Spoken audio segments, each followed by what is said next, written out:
place. The Liberals have not put that in place.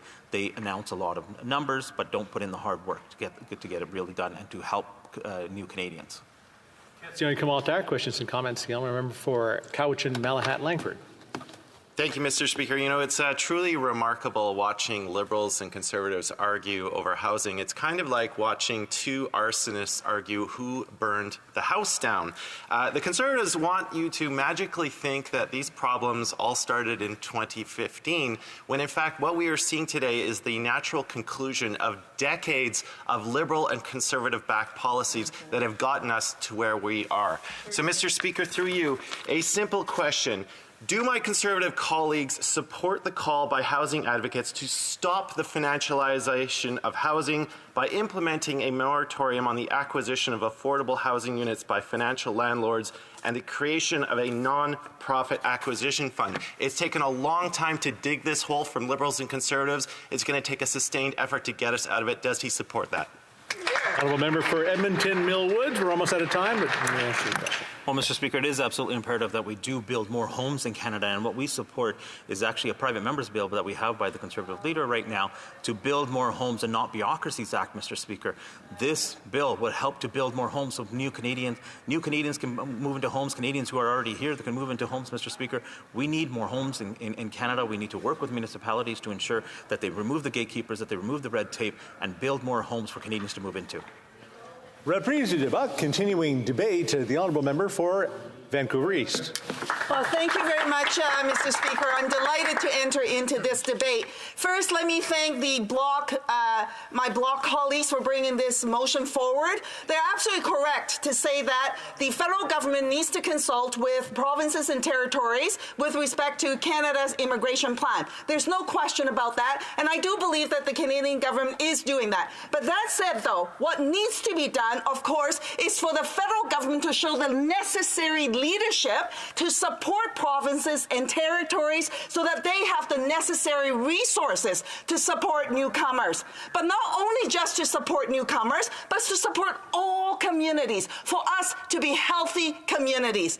I am an immigrant. I am one of those people who came to Canada. Now, back in the day, my family struggled to survive, but we did survive. We also had a housing crisis at that time. A family of 8 lived in a basement suite. For 8 people, a 700 square feet basement suite. That's all that we could afford. Fast forward to today. Where are we at with respect to the housing crisis? We now have a situation where, in Toronto, newcomers are sleeping on the street. The weather is getting colder and colder all the time. And where are they at? They do not and cannot even access a shelter. The City of Toronto is left holding the bag on their own. The federal government, the Liberals, promised that they would transfer money to them. Well, that money has yet to materialize. All talk, no action, continuously. What do? They disappoint. They don't actually deliver on what they say. Now, when we talk about the housing crisis elsewhere, because it's not just newcomers who are struggling with the housing crisis, all Canadians are struggling with the housing crisis. And then what does the government want to do? The former Minister of Immigration is pointing at newcomers, pointing at international students, as though somehow they are responsible for Canada's housing crisis. Mr. Speaker, let me be clear. Who is responsible for Canada's housing crisis? It is successive Liberal and Conservative governments who failed Canada, who failed Canadians, whether you're a renter or whether you're someone who wants to buy a home. What happened in the last 30 years between the Liberals and Conservative governments? Canada lost more than 1 million units of housing that was being rented at $750 or below a month, under both the Liberals and the Conservatives. And what else happened? The Conservatives canceled the co-op housing program. The Liberals canceled the National Affordable Housing Program. They gutted funding for housing, downloaded it to provinces and territories and to the city and say, good luck to you. And then when they did that, when they walked away from their responsibility, now we have a housing crisis. Who do they point their guns at? The Conservatives. The leader of the Conservatives are pointing their guns at municipalities as though it's all their fault that there is a housing crisis, Mr. Speaker. Municipalities are not to be blamed. The federal government, Liberal Conservatives, are to be blamed. They are responsible for this housing crisis. And as if that's not enough to blame people when they walked away from their own responsibility, they actually emboldened wealthy investors to get into the market to buy up affordable rental apartments, to buy them up and then to displace people, to rental evict people, to demo evict people, to throw them onto the streets and then jack up the rent. Rent has gone from $750 a month to now, in Vancouver, $3,000 a month. And then when you ask them the question, will they take responsibility for that? Will they take action and to say no more for the wealthy investors to get in there to displace people? Not the Liberals, not the Conservatives will take up that fight. They won't even speak about it. My goodness, who is to blame? Not newcomers, let's be clear. Conservatives and Liberals should look at themselves in the mirror and know that they are the ones that are responsible. Mr. Speaker, before I go on, let me just say I'll be dividing my time with my colleague from Elmwood Transcona. Mr. Speaker, this is a serious question. We are seeing the rise of hate and division in our community. I am experiencing it directly as someone who is an immigrant, who came to Canada many decades ago as a young child. And it has never been worse. And I understand this, Mr. Speaker, that when people are faced with tough times, and they are faced with tough times, with high inflationary costs, with food insecurity, being actually thrown out of their homes, people unable to move forward, people who grew up in communities are being displaced because they can't afford to live in the neighborhood that they grew up in. People who are professionals in a family who's making a decent income, but they cannot make enough to afford rent, let alone to hope to buy. Families are having to move back home with their parents in order to survive. There are people, and I was just at a community event for Thanksgiving where I was serving Thanksgiving meals to people, and I met people who are working, construction workers who are working, who could not afford rent, and they're living in a shelter. They're living in cars. That is the reality. And so when we see the situation and the seriousness of the situation, the government needs to understand that it is their job, it is parliamentarians' job to stop trying to divide communities, stop trying to prey on people's fears, and come up with real solutions, and take responsibility for their own actions. Their words matter. Equally important, their action matters. What is the NDP calling for to address the housing crisis? We absolutely want to say no more for those wealthy investors who are coming into buying up affordable housing, affordable rental apartments, and then displacing people. We're saying no more. That has to stop. We need to put a ban on that, Mr. Speaker.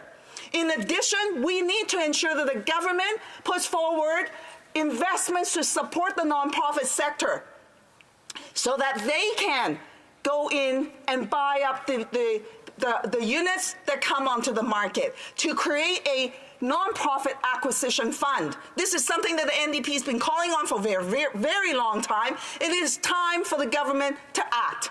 We also want the government to also take action and to say that those who want to access government support, such as CMHC's insurance guarantee or low-interest mortgage supports, to say that for the private sector, If you want to access government programs, there has to be a return to the community. They have to reduce the rent for the community in perpetuity for those units, not just for a year or 2 or 5 years, but for the life of that project.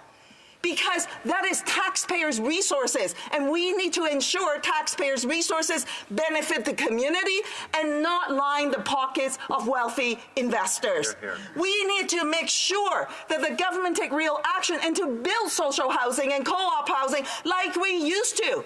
Contrary to what the leader of the Conservatives says, building social housing and co-op housing is some sort of weird Soviet-style model of housing. The NDP believes in supporting people. And I invite the leader of the Conservative opposition to go visit a co-op, to go visit a social housing project, talk to the people there who are accessing that housing and how it's made a difference in their lives. I invite the leader of the Conservatives to not just do videos and selfies in the back lane to make fun of people and to call people's housing a shack. A proper house that they live in is some sort of shack, but rather look deeply into people's lives and the struggles that they have, and to understand that when stable housing is provided to them, the difference that it makes in their lives. Mr. Speaker, it is time for action. None of this nonsense that the Conservatives is talking about. The NDP supports the Bloc's motion. Absolutely, the federal government should provide leadership and support provinces and territories, including Quebec, with the necessary resources to support newcomers. Thank you, Mr. Speaker. Questions and comments? Hamilton East, Stony River. Stony, I'll get this. I'll get the creek, river. Yep. Yes. I do have a couple of rivers in the area, but Mr. Speaker, I heard a lot of the members' last speech focused on housing, and I think the speech largely ignored the $82 billion that we've provided through the National Housing Strategy, which is a 10-year plan, I'll remind members in the House, and we're halfway through that plan. Much of those resources go to nonprofits and municipalities that the member raised in terms of providing support. I'm well aware of that as a longtime city councillor in Hamilton. My question would be, lots of criticism towards the private sector, and for as much as we have issues related to financialization of housing, the private sector is key as it relates to getting us out of this housing crisis. They are going to be a partner in this space in terms of providing all the homes we need in terms of building supply. My question through you to the member is, why does she see fit to demonize the private sector when they are an important part of getting us out of this housing crisis? I want to apologize to the honourable member for Hamilton East, Stony Brook. The honourable member for Vancouver East. Well, first off, I invite the member to actually look into their own government's national housing strategy. The vast majority of that money is actually not real money for people. They actually count money from provinces and territories and other partners towards that amount of money. The other thing is they slow walk the money. They slow walk the money so the projects don't get built. We've been talking about it since 2017. What do they have really to show for it? Not that much. And the other thing I want to actually point out, I invite the member to read the Auditor General's report that says the government themselves, CMHC themselves, don't even know what they're doing and whether or not their housing program is meeting the needs of the most vulnerable. Yeah. Now, let me actually get into this other question that the member has asked. Mr. Speaker, on the issue around supports for people, the government needs to understand that the private sector is in it to make a greater profit. We do have to partner with them, but we have to make sure that we put measures in place so that there's a return back to the people. And we have to say no more displacement of people and sending them onto the streets, because they are contributing to the housing crisis, and the government, with their policies, is aiding and abetting them in that regard. Questions and comments? The honourable member for Calgary Shepherd. Thank you, Mr. Speaker. I serve with the member on the Immigration Committee. I wanted to bring it back to that particular issue, which is the substance of the Bloc motion. There's an Auditor General's report that just came out on the immigration backlogs, on the 8 immigration PR systems that the Auditor General was reviewing. In the report, it mentions that there are 2 programs for permanent residency for privately sponsored refugees and government-assisted refugees that do not have service standards set for them. This is in violation of Treasury Board guidelines and directives to the department that every single stream and service provided needs to have a service standard. So I'd like to hear from the member her opinion on why the government is continuing to allow IRCC to violate Treasury Board guidelines. The member for Vancouver East. Thank you very much, Mr. Speaker. That was a question that I asked last week of the minister in question period. I asked the member to actually check the NDP website, check my website, especially on all the different comments I've made in the processing backlogs and the government's own violation of their own policies. It is shameful, and it is time for the government to take the necessary action to respect newcomers, to process the applications in the way in which they deserve, and to establish processing standards and to abide by the processing standards of no more than 12 months in processing. Questions and comments? Question commentaire. L'honorable. The honourable member for IC2. Thank you, Mr. Speaker. First of all, I want to thank the colleague for the question. She really understood the spirit of the motion, which is that in Quebec, we want to take care of each of our people. It's not about demolishing the private sector. There's housing that needs to be built. It can be cooperative or under the private sector, but we are the only province that has social housing programs to be built. But the money takes a long time to get there, and ultimately people aren't getting housed. So I think that the colleague agrees that other provinces should take their inspiration from the Quebec model, but we need to ensure that we understand the specific and unique nature of Quebec to allow for the building of housing rather than putting a maple leaf in the corner of the check, but help Quebec move forward. Vancouver East. We're almost out of time. Thank you very much, Mr. Speaker, and I thank the member for his question. Quebec and British Columbia, we're the two provinces that's doing a lot of the heavy lifting, even without the federal government at the table. And he's absolutely correct. What we need the federal government to do is to invest and partner in a true partnership with provinces and territories in the development of housing. The way that they're doing it is shameful. They often will go to a project that is already under development, offer a couple of $1 million so that they can be part of the announcement. That is wrong. Provinces are leading the way. They need to actually ensure that they provide the necessary resources to match the resources for provinces and territories so that the provinces and territories can address the housing crisis and expeditiously get housing built. Reprise du débat. Continuing debate. The honourable member for Elmwood Transcona. Merci beaucoup, Monsieur le. Thank you very much, Mr. Speaker, and I'm pleased to make a contribution to today's debate, and I want to thank the member for Mirabel for his leadership and the motion today, as well as my colleague from Vancouver East for her speech and all her work on the issues relating to immigration and housing. As NDP, we recognize the important role that immigration plays in our economy and even more important role that immigrants play in our communities. We recognize the cultural influences and the various skills that immigrants bring to Canada is part, or are part, of our strengths and our successes. If we want to integrate and welcome more immigrants to Canada, we need to do this in a way that gives them the greatest chances for success. Because of failures by previous governments, be they Conservative or Liberal, we're no longer in a place where we can say that we're providing the necessary resources to the provinces and to the immigrants themselves in order to be successful. We are hearing stories from newcomers to Canada, newcomers who cannot find housing. We need to assume responsibility for this. I think there needs to be greater collaboration between the different levels of government. and ensure that we adopt the right approach, because if the provincial governments are not consulted, if they don't know far in advance what the immigration targets are, the federal government's immigration targets are, it's difficult for them to provide and predict all the services they will have to provide in order to ensure the success of these immigrants.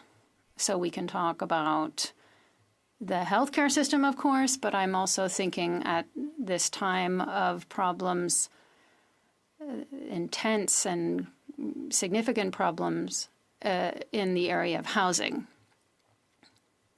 In 1992, there was a Conservative government that canceled a housing program, a cooperative housing program. The Liberal Party in 93 that ran an election campaign on the promise that they would start that program back up again. Instead, they canceled the entire national housing strategy, and during the successive years, had we had that program in place, that strategy in place, we would have been able to build 500,000 more additional affording housing units. So we lost all that potential. Furthermore, because at another time, approximately around 2010, there were mortgages that matured, and there were operational funds coming from the federal government to provide more affordable housing. And the Harper government, in power at that time, decided not to renew those resources. So we started to lose not only affordable housing potential, but actual affordable housing units, because the nonprofit organizations were no longer getting the resources to continue to provide affordable housing. There was an election in 2015. Once again, the Liberals promised to repair the damage done by the Conservatives, but like in the 1990s, once in power, instead of deciding to continue with that policy, we lost even more housing, affordable housing units. This means that when we talk about the need for more immigrants in order to meet the needs of our economy, we don't have any room to integrate these immigrants. And immigrants play an important role. Provincial governments play an important role in building affordable housing. They rely on funding from Ottawa in order to build those housing units, particularly affordable housing units. There needs to be adequate collaboration to ensure that housing is built. So we do need to ensure closer collaboration between the provincial, territorial, and federal governments in order to ensure that the crisis that was created by Liberal and Conservative governments that agree on a significant point when it comes to housing is that it should mainly be, and not even mainly, but only mainly, a market issue that led to the crisis.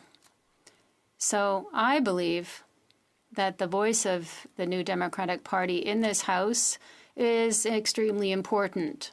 We are the ones talking about committing to renewing a commitment to build affordable housing units and social housing units, and we recognize that this crisis won't only be resolved by the private market or the private sector. We're not talking about demonizing the private sector at all.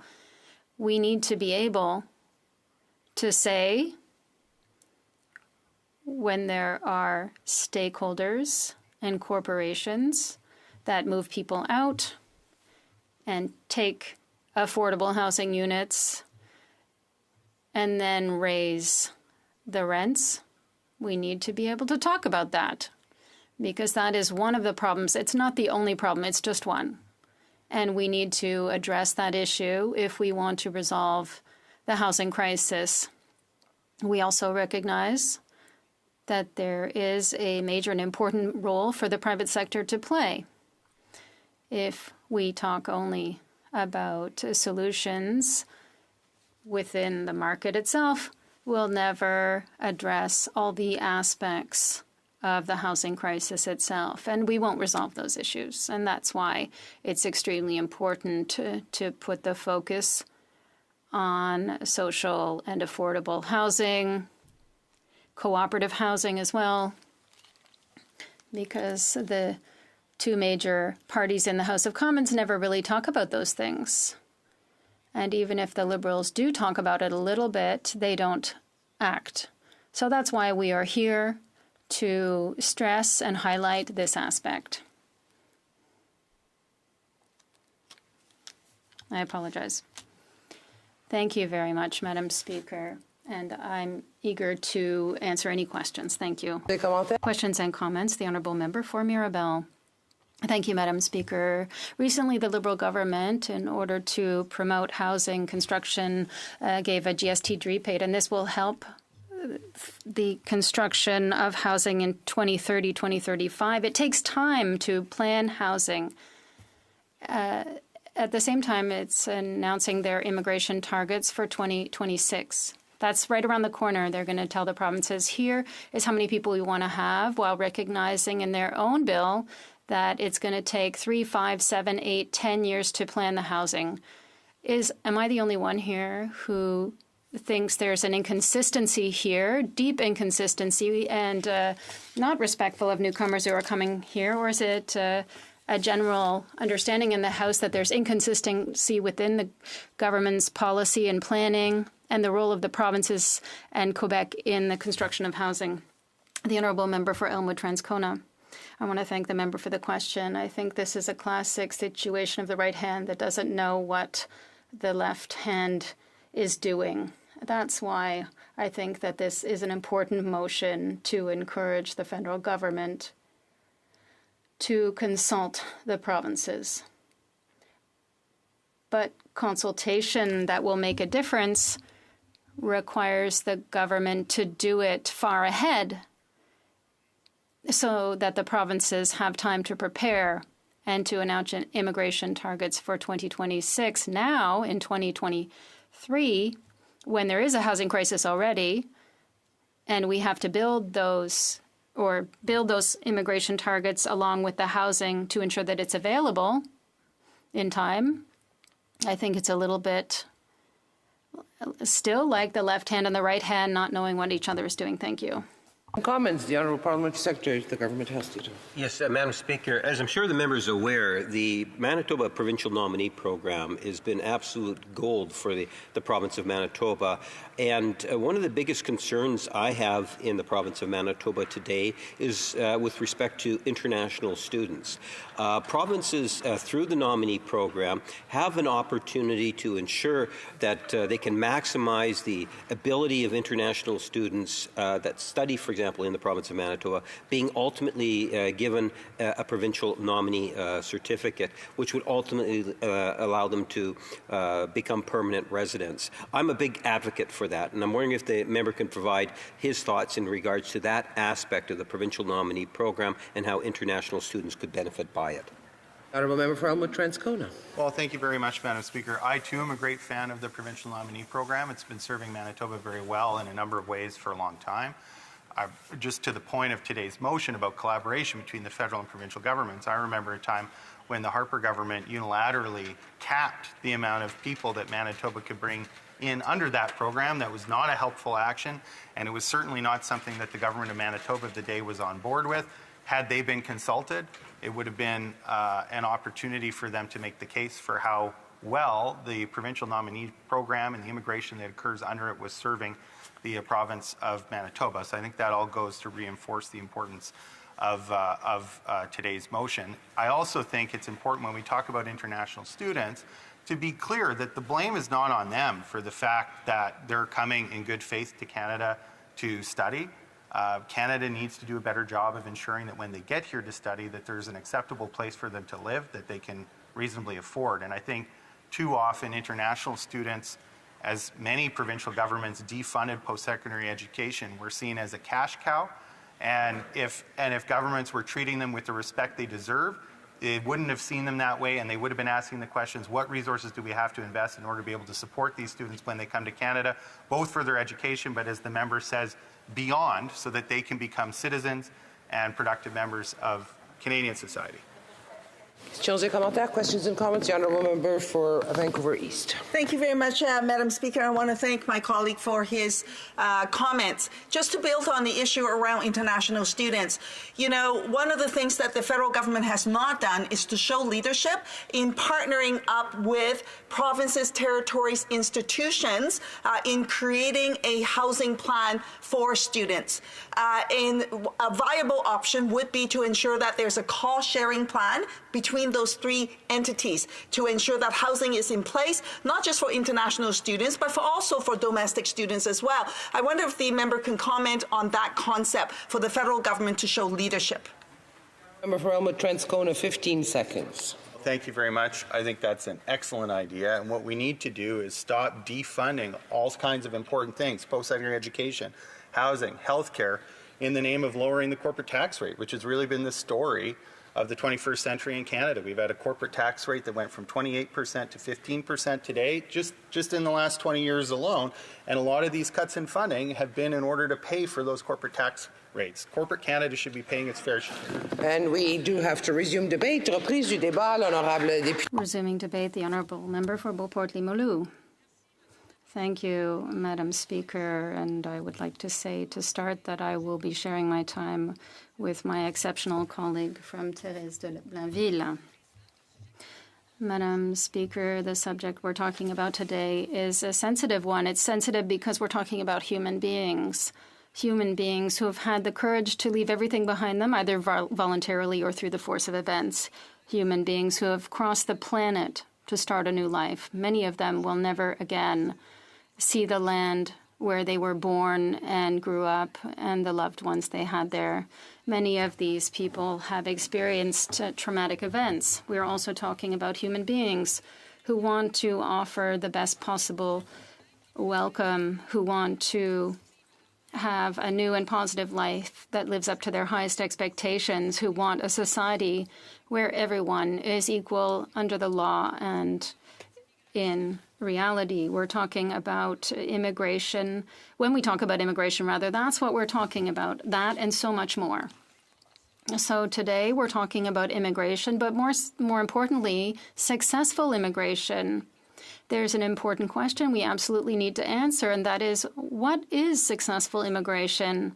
I could simplify it by saying that it means doing everything possible to ensure that the people who settle in a place contribute to the economic prosperity of that place, as well as to its linguistic, cultural, and social vitality, especially when that place represents a minority in North America, the French-speaking community. This definition leads us to two other questions. What is needed to ensure that those people coming to settle in Quebec and Canada are able to contribute to economic prosperity and its linguistic, cultural, and social vitality? Do the current integration conditions allow those coming to settle in Quebec and Canada to contribute to economic prosperity and its linguistic, cultural, and social vitality? And before I answer, I need to give an overview of the situation. According to Stats Canada, Canada welcomes nearly 500,000 new permanent residents every year. The Government of Canada's, or nearly 500,000.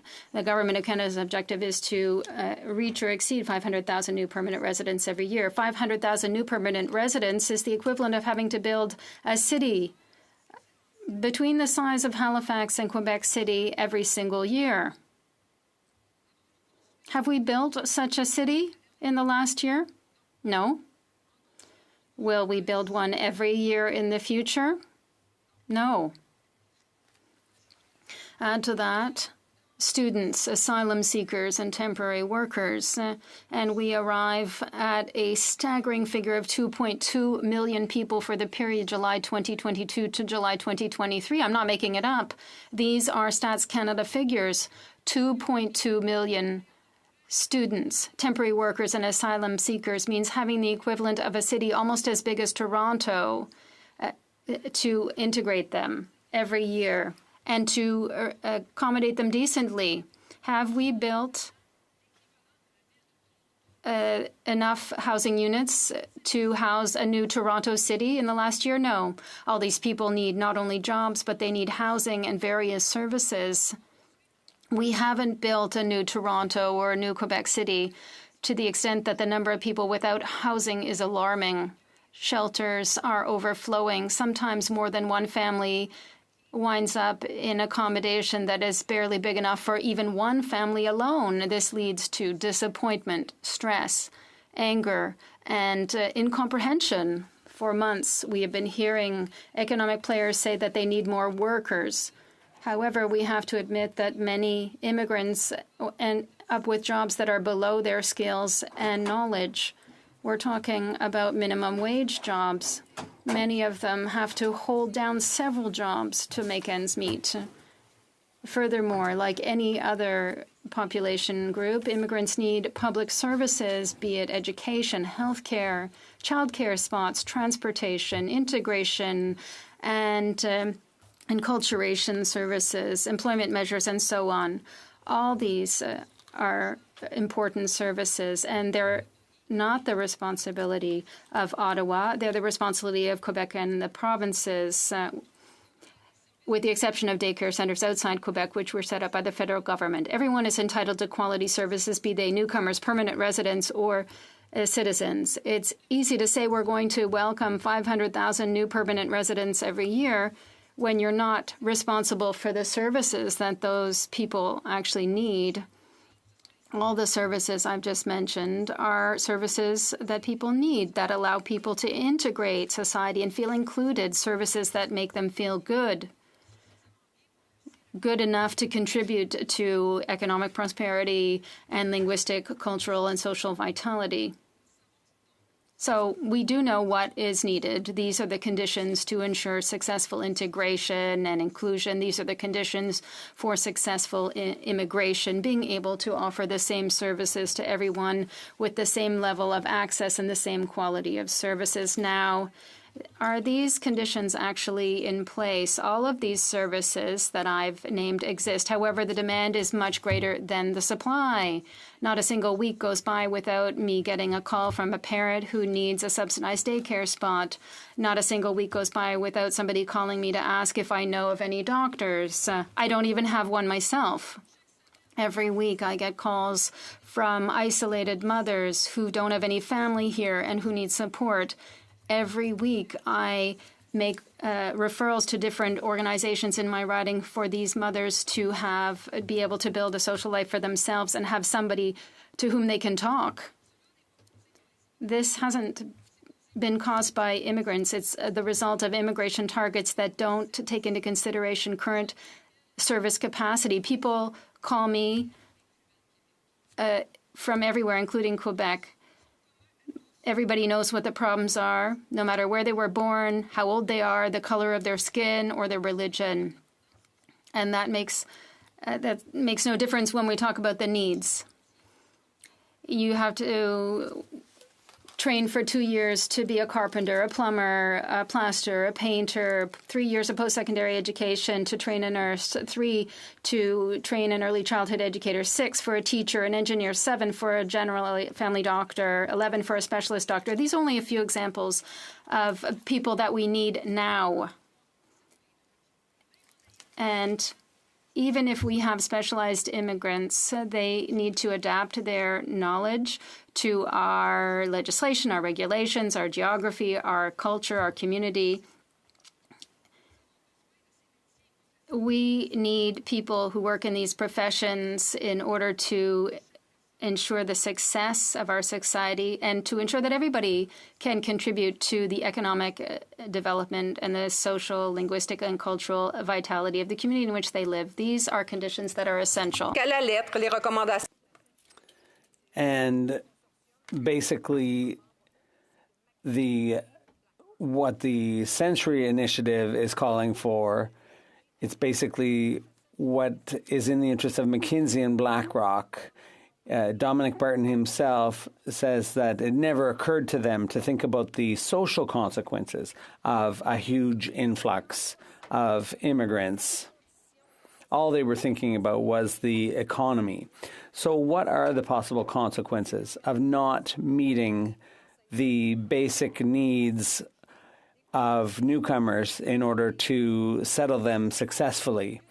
The lack of teachers would lead to lower quality education.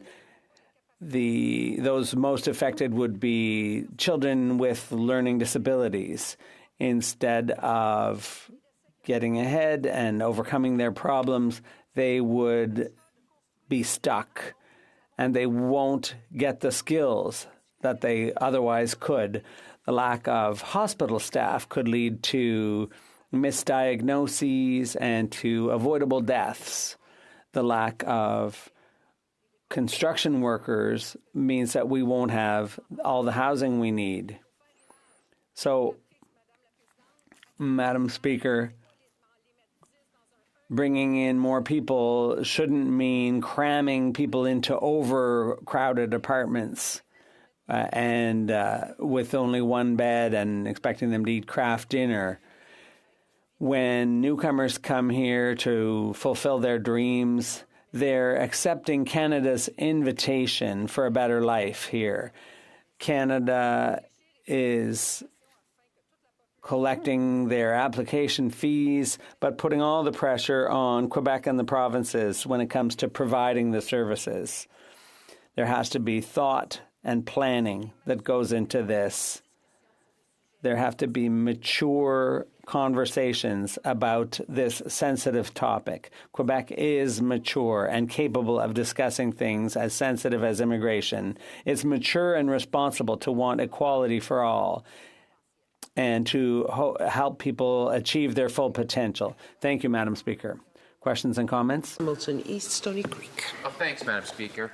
There have been a lot of comments today in the speeches about students and the lack of housing for students. And we haven't talked a lot today about support for colleges and universities. I know that in Hamilton, McMaster University just completed the construction of a 1,400-bed student residence in downtown Hamilton.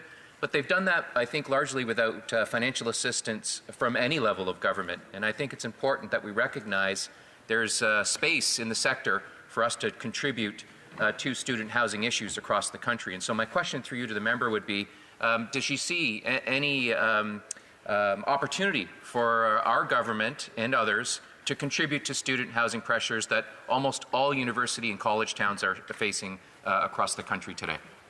L'honorable député de Beauport-Limoilou. The honourable member for Beauport-Limoilou. We know how many students apply every year, and we also know how many will be accepted. 79% of English-speaking applicants for Francophone institutions were rejected. We also know what the stats are for universities and what the funding has been cut. So it's all a matter of planning. So there have been some residences built, but the underfunding of universities in Quebec simply does not help when it comes to building housing. And it's not the students' fault. It's the fault of a lack of planning. Merci, Madame la Présidente. Donc, Thank you, Madam Speaker. I'd like to ask the member for her comments on the issue of online applications with the Immigration Department. 2.2 million people are now caught in the backlog.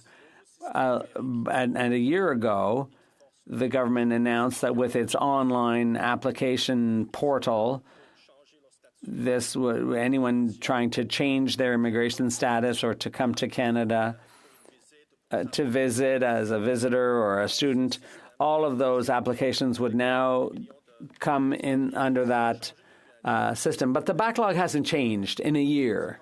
So I'd like to hear what she has to say about this. There are people who are waiting for their children and their parents to come and join them here in Canada. Could she comment on that, please? The Honourable Member for Beauport-Limoilou. Thank you, Madam Speaker. In my office, I have over 1,000 immigration files, and I don't have enough fingers on my hands or even 10 hands to count the number of people who are waiting for a loved one to be able to come here. They call us in our constituency offices looking for information, for help. There are people from Brazil, from Côte d'Ivoire, from Afghanistan who can't get here. They can't get information on their applications. And once again, I think it's a planning problem. If even this going digital, making it online, it required planning to do properly. Thank you. Thank you very much, Madam Speaker. And I do thank the Bloc for raising this important question in the House today. And I wonder if the member sees the same phenomenon I see in my riding, and that is through the pandemic, we know that in long-term care and in home care, lots of those jobs are filled by newcomers to Canada, and they make an important contribution to our healthcare system. Yet they're the very ones that are having a very hard time finding affordable housing so that they can fill those jobs. So I wonder if that's the same situation in the members' ridings as in mine, where these people who are newcomers are not causing the housing problem. They're actually victimized by the housing problem, and we actually need them to provide those services in the healthcare field. The Honourable Member for Beauport-Limoilou. Thank you, Madam Speaker. I fully agree with my colleague. The immigrants aren't the ones causing the housing crisis. The problem was there beforehand. There was a lack of investment in construction and affordable housing, decent housing. So I agree. And I see mothers coming here alone with their kids. They need childcare and they can't get it, and they have to choose between putting food on the table and getting their children looked after. It's illogical. Thank you. Resuming debate, the Honourable Member for Thérèse de Blainville. Thank you, Madam Speaker. Give me a minute here. So our motion essentially says that the federal government should revise its immigration targets starting in 2024. What the purpose of our motion, above all, is after consultation with Quebec, the provinces and the territories. So that's to come first. And let's look at the objective here. The goal is successful immigration, successful settlement. And, Madam Speaker, that means immigration that pays heed to our settlement capacity, our integration capacity, and takes a welcoming and humanitarian approach to immigration. Quebec is a welcoming place, and we need to be sensitive to the social and cultural context. Immigration is a source of wealth, but we also have a duty and a responsibility to do everything possible to make that immigration successful. That's the whole point of our opposition motion here today. If Canada is going to impose levels on Quebec, sometimes the motives are ideological. So Quebec is inviting the government of Canada to revise its immigration targets based on Quebec's capacity to resettle people. And this has been made quite clear. This debate must be held. It's healthy to have this debate, Madam Speaker. And the settlement capacity, the ability to house and care for newcomers must be considered. And to disregard that is to be wholly lacking in respect for Quebec and the provinces who will have to provide all those services. Immigration is a profoundly humane issue, and it needs to be handled delicately. Immigration is essential to Quebec because Quebec is in a unique situation. We have to protect our language, French, and our culture. In the geopolitical situation of Quebec within North America, we have expertise in protecting the French fact, and the federal government has to recognize and respect that. The federal government has done no studies on the effects of immigration targets on the vitality of the French language.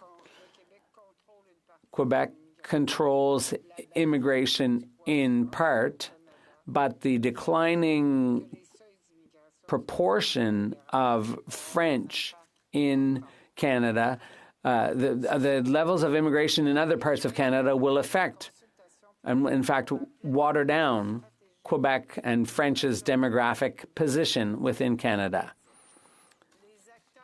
The players in civil society, many of them, have taken part in Quebec's consultation on immigration for the period 2024 to 2027. This is not the first time that these consultations have been held. I myself have had the opportunity to participate in such consultations in the past as a member of civil society. This type of consultation contributes to the public debate on our vision of our collective future when it comes to immigration and what needs to be done to make sure it's successful. It can only be beneficial for social harmony to have this type of consultation. Quebec has its own values, language, and culture that define us as a people, and we have a duty to protect and promote that. In order for immigration to be successful, we need services, enculturation and French language services, French language education, second language acquisition, and so on, and other issues like housing, public services, education, health and social services, child care, justice, human rights, and many other areas. That's the challenge and the issue when it comes to settlement capacity. And disregarding that would be irresponsible for the federal government. There are legitimate concerns, but they seem completely unrelated to everything else. They seem to only see things from an economic point of view. They just see a labor shortage. And they think that by bringing people in, they'll make up for the shortage of construction workers and so on, that it's a simple matter of bringing these people in and they can build their own housing. No problem. It's basically whatever, as my leader would put it so well. And when it comes to the labor shortage, Madam Speaker, there are a number of statistics that show the positive impact of immigration, but these statistics have to be correctly interpreted because the labor shortage is a bit of a catch-all justification, and to think that immigration will simply solve the labor shortage problem, well, that's a very short-sighted view of things. For example, education in the healthcare field, the labor shortage, sometimes it's not just a shortage of heads, it's not just a head count, but it's the working conditions in healthcare And it's the same goes for other industries. Quebec has to rely not just on immigration to solve its problems. There are problems around training, skills acquisition, and so on. So immigration is not a cure-all. It's not a silver bullet. And there are studies that show that increasing immigration levels will have an impact in the long term, because if we increase the number of workers, there's going to be an increase in demand for goods and services. So, and that has to be met somehow. So taking an approach to immigration that's based solely on the economy is wrong-headed. To conclude, Madam Speaker, it's my sincere belief that immigrants are often the main victims of the federal government's excessive targets. There's a lack of services, a lack of housing. Housing is inaccessible and unaffordable, and this creates a lot of anxiety for many newcomers. It's high time Ottawa woke up and realized that excessive immigration does harm to everyone. The federal government's immigration targets are its responsibility, but they have to first, before setting targets, they must consult with Quebec and the provinces and ensure that they have the capacity to settle and integrate that many people and provide them all the high-quality services they deserve. Thank you, Madam Speaker. Questions and comments? Yes, thank you, Madam Speaker. And one of the things that I think needs to be said in regards to one of the areas in which under the targeted list is the provincial nominee programs. And through provincial nominee programs, it's the provinces that kind of lead the way in terms of recognizing the individuals that they'll be bringing into the country, Madam Speaker. And in Manitoba, for example, that is the majority of the immigrants in the last 10 years have come under that particular program. And I'm wondering if the member would acknowledge, even the province of Quebec has far more jurisdiction in terms of, or control over immigration and the type of people that are coming into the province. If the member could just provide her thoughts in regards to the provincial responsibility also to support the settlements of immigrants and the types of occupations that they're filling. The honourable member. Thank you, Madam Speaker. I would say to the member that if Quebec had all of the powers on immigration that it wants, especially on temporary foreign workers, that would be the best solution. We just have to repatriate those powers. Yes, Quebec controls part of immigration.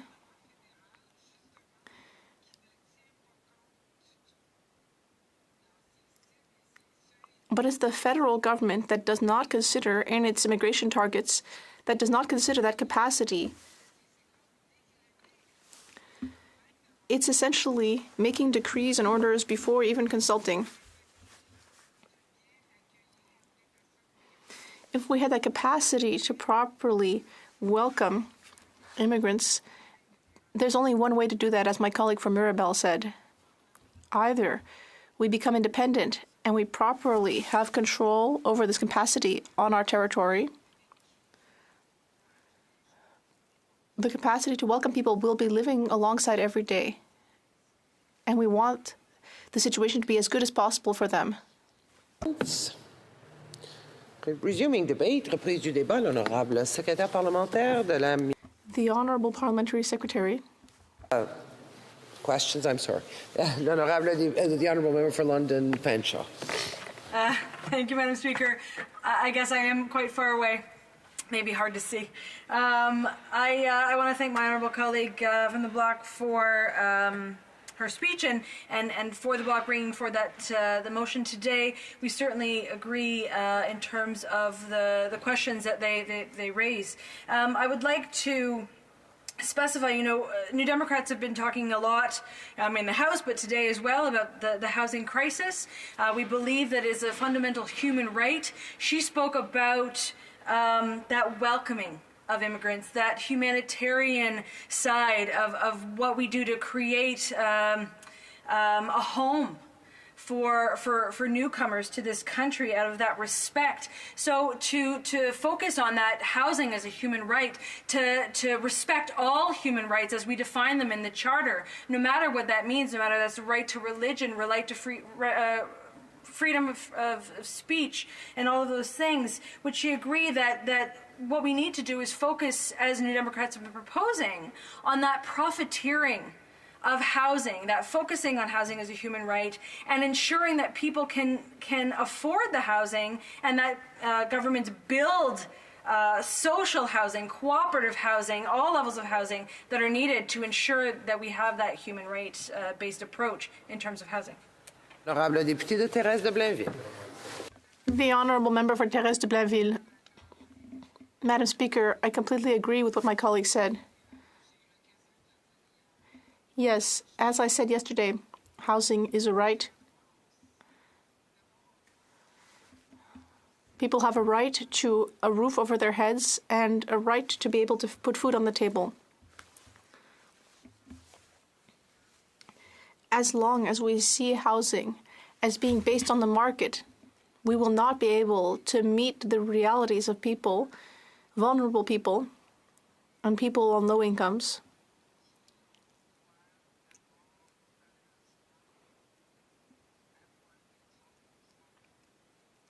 Who need to spend less than 30% of their income on housing. Right now we're in a crisis and it's not possible. Our motion aims to send a message to the government. We're saying that continuing to take a blinkered attitude and just set immigration targets without considering our capacities throughout Canada, that would be very irresponsible. Resuming debate. Reprise du débat, l'honorable secrétaire parlementaire de la The Honourable Parliamentary Secretary to the Minister of Families. Thank you very much, Madam Speaker. I am very pleased to rise today to speak to the Bloc Québécois motion. I will be sharing my time with my honourable colleague for Vaughan Woodbridge.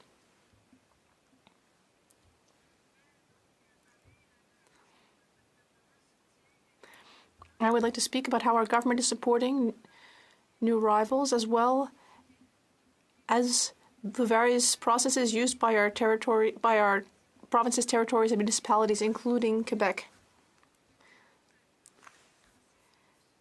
During the pandemic, we have seen that new immigrants are very important to our communities.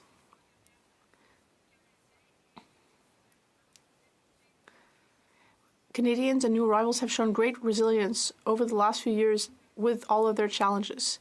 As we know, our population is getting older, families are smaller, and our high quality of life enables people to enjoy their retirement more and for longer. But that means that the ratio of retirees to workers has gone from 1 to 7 30 years ago to 1 to 3 today. If we don't welcome more new arrivals, the ratio could reach 1 to 2 in the coming decades. That would endanger our basic infrastructure and programs, such as healthcare and education. Canada needs young families, students, and workers from the entire world in order to develop our economy. During our consultations with provinces and territories, including Quebec, of course, and municipalities, we saw that there is still high demand for new arrivals, especially workers in essential sectors like healthcare, the skilled trades to build new houses, and tech workers for our innovation economy.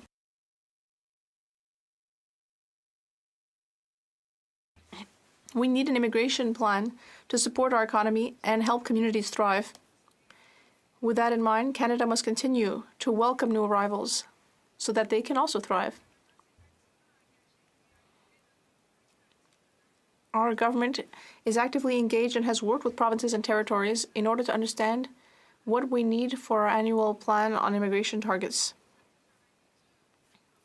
We have worked hard to create programs that will meet the needs of all provinces and territories, including Quebec.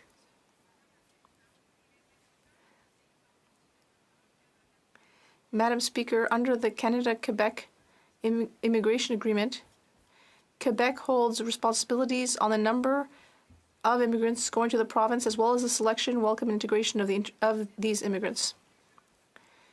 With that in mind, we are working closely with Quebec on everything having to do with immigration. We will be consulting Quebec, like all of the other provinces and territories. We consult them when we create new policies and programs. When we set annual immigration targets for the country, we also consider the number of immigrants that Quebec wishes to welcome. In consultation with Quebec and at its request, we harmonized criteria for postgraduate work permit applications with the rest of Canada. We work with all provincial governments and collaborate with them on immigration. We are paying attention to how new immigrants can contribute to Canada's needs, and we will make all possible efforts to support them, whether it be small francophone communities in BC, rural communities in Ontario, or hospitals in Nova Scotia. New immigrants need housing. Canadians need housing. And we also need more skilled workers who can build new housing. That is why we will continue to prioritize skilled workers and trades workers from the construction sector. In June, we invited 1,500 skilled workers to Canada, thanks to the changes to our express entry system, in order to prioritize the most highly requested skills. Over the last 5 years, 38,000 skilled workers obtained permanent residency in Canada, thanks to the Canadian Experience category, the Provincial Candidate Program, and the Skilled Workers Program. Many of them had experience in key construction sectors.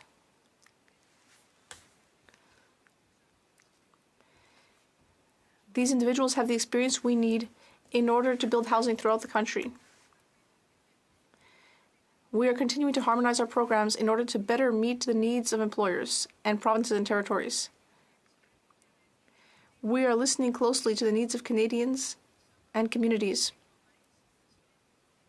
We have spoken with provinces about needs for the next 2 years in order to fill jobs where there are no Canadians are available. We are also looking to the future in order to figure out how we will meet the needs starting now. These consultations are already leading to results. We have refined our express entry system to make it more targeted, in order to be able to invite candidates with skills in areas where we have a shortage, using selection criteria that are based on categories. The minister recently announced key reforms in the foreign students program. Foreign students bring a great deal to Canada's culture by promoting multicultural experiences and promoting campus life.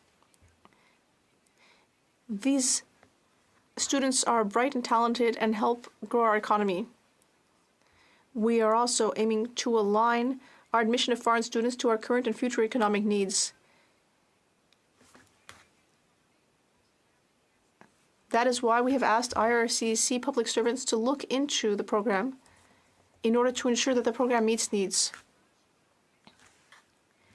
It is clear that new arrivals play an essential role. They help Canadians and help our economy. They work in important fields like construction and essential services. They are making those contributions thanks to the program that this government has implemented over the last few years. We will continue to improve our programs so that they better meet the needs of employers and in order to better harmonize the priorities of provinces and territories. Thank you, Madam Speaker. Questions et commentaires à l'honorable député de Jonquière. Merci beaucoup, Madame la Présidente. Thank you, Madam Speaker. I appreciate my colleague's speech. Earlier, several members of my party said that the best solution, if we want to fix our immigration problem, would be either independence or having more powers in Quebec. But we're still part of the Canadian Federation, however we may feel about that. And I would like to come back to what my colleague for Lac-Saint-Jean said. She pointed out that recently there's been no continuity at IRCC. Ministers have been changing at a high rate of speed, perhaps even more quickly than the Conservatives have been changing their take on the carbon tax, which makes it hard to implement policies appropriately. I know that my colleague, like me, is facing multiple cases of people who are coming to see her because they're not getting answers from IRCC. Does she think that her government should do more on this? The Honourable Parliamentary Secretary. I'd like to thank my colleague for his question. In my writing, indeed, I've heard from various people and I have various files to manage regarding immigration.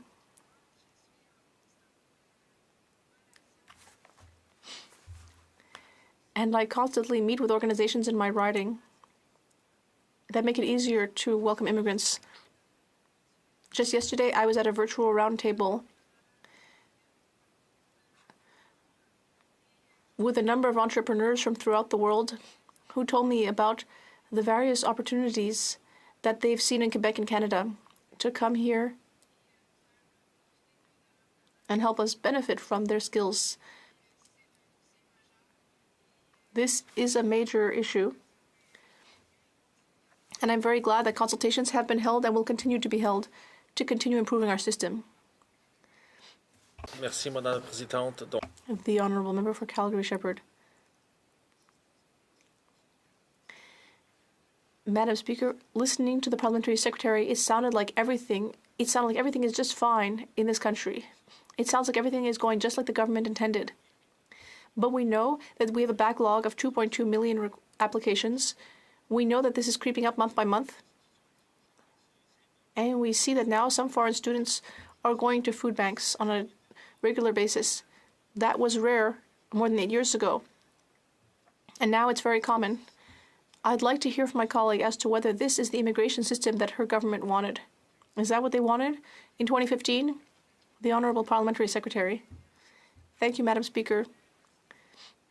Right from the starting gate, I'd like to rectify some of these statements. I did not say that everything is okay and everything's just fine. Immigration is a major file with many effects on various sectors. It's an area that we are closely looking into. The context has changed.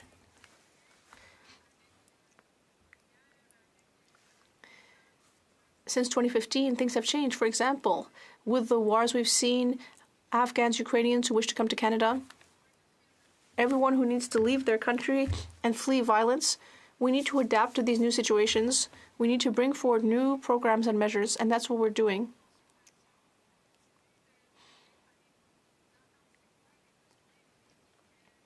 We are consulting, we are listening, we are understanding the challenges facing our entrepreneurs and our settlement organizations, and we're doing our best to meet their needs and to adapt to the changing context.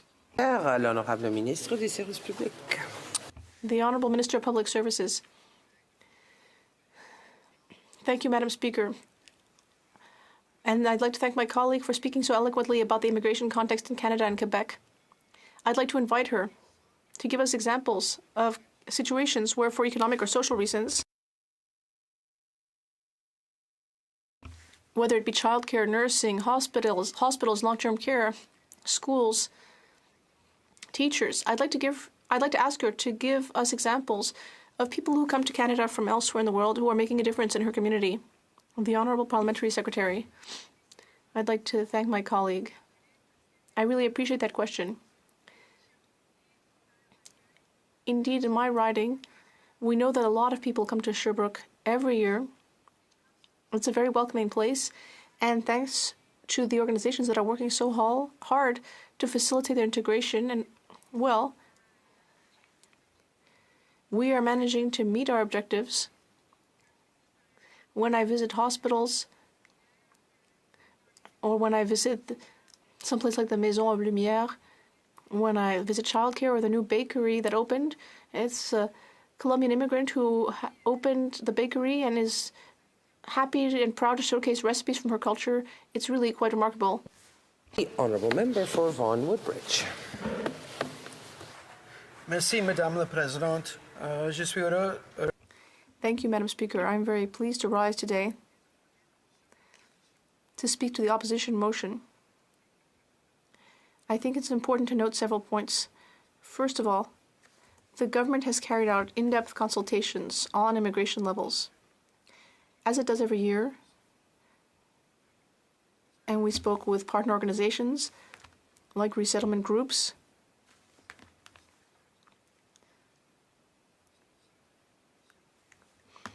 provincial and territorial ministers for immigration, including Quebec, municipalities from throughout the country, economic stakeholders, including businesses that use our programs to fill positions, other federal departments with policies or related questions to review. This is not an exhaustive list, but it illustrates the fact that immigration levels consultations take place throughout the year, and indeed that at all times during the year we continue to support our plans through consultations. Madam Speaker, this year we held even more consultations. Over the last few months, our government organized consultations, both in person and virtually, throughout the country to discuss the future of immigration in Canada. There are many factors that must be taken into account when we are planning in order to set our immigration levels. Here are some of them. Our aging population. The 2021 census showed us that without immigration, our population might decrease. There's also competition for global talent. Many Western countries are facing challenges similar to ours. They are facing increasing demand for skilled workers in fields like technology, the trades, and healthcare. There have also been changes in the job market. Provincial, territorial, and municipal priorities may change from one month to the next and from one year to the next. Pressure on our social infrastructure. Almost all provinces and territories need more nurses and healthcare professionals in order to meet the healthcare needs of Canadians. There's also a growing need for programs for refugees. With nearly 100 million displaced individuals around the world, Canada has the moral obligation to act and to respect its humanitarian commitments. That is why, in recent years, we have welcomed newcomers from Ukraine and Afghanistan. These are just a few of the priorities that guide our immigration level planning, many of which have been raised as concern during our in-depth consultations with our provincial and our territorial partners. The Department of Immigration, Refugees and Citizenship conducted significant consultations over the past year. In addition to discussions in major centres such as Toronto, Montreal, Vancouver, and Halifax, we also organized regional dialogue meetings in Dieppe, New Brunswick, and Saskatoon. Additionally, we held a virtual session with the territories in order to better understand the challenges that Canadians in the Great North are facing. Senior public servants, including a number of deputy ministers and ministers with different portfolios, talked about the future of our immigration system and how we can adapt to respond to the rapidly changing needs of employers, communities, and immigrants who want to settle in these regions. I want to highlight the fact that Canada is working in close collaboration with Quebec in the area of immigration and to ensure that newcomers have the tools that they need to succeed upon their arrival. Under the Canada-Quebec Immigration Accord, Quebec has the rights and responsibilities over the number of immigrants coming into Quebec, as well as the selection and integration of those immigrants. We are working in close collaboration with Quebec, as well as with stakeholders in order to ensure that the immigration targets in Quebec meet the needs of the labor market while guaranteeing that the province has the tools needed to integrate these newcomers. Under the Canada-Quebec Accord, Canada sets the annual number of immigrants for the country while taking into consideration the number of immigrants that Quebec wants to take in. In preparation for the Immigration Levels Plan, which will be presented by the Minister of Immigration no later than November 1st, the minister met with the Quebec Immigration Minister as well as key organizations in the province, such as the Refugee Centre or the Centre des Réfugiés.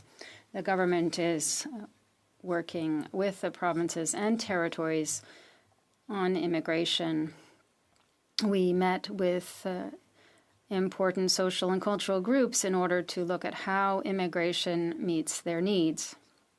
For example, Francophone immigration has increased to reach 16,300 new Francophone newcomers, or rather Francophone newcomers, outside Quebec in 2022, which is 3 times higher than in 2018. But the demographic weight of these minority linguistic communities has continued to drop in the last census. In 2022, Madam Speaker, we achieved the target of 4.4% Francophone immigrants outside Quebec. Thanks to immigration, we are helping to strengthen and support Francophone communities throughout the country. Our government has committed to presenting another 5-year plan to support Francophone immigration in the coming years. We have increased the settlement services and investments for settlement organizations, and this strengthens capacity to support newcomers and communities. Through the improvements to accessibility and the expansion of settlement services coverage offered by Francophone service providers, the percentage of Francophone newcomers that were able to receive services through the Francophone organizations increased from 44% in 2018 to more than 60% in 2022-23. Rural and northern communities have also shared with us their economic and social needs when it comes to workers and newcomers. During our consultations, we contacted Indigenous representatives to learn their opinion on the future of immigration.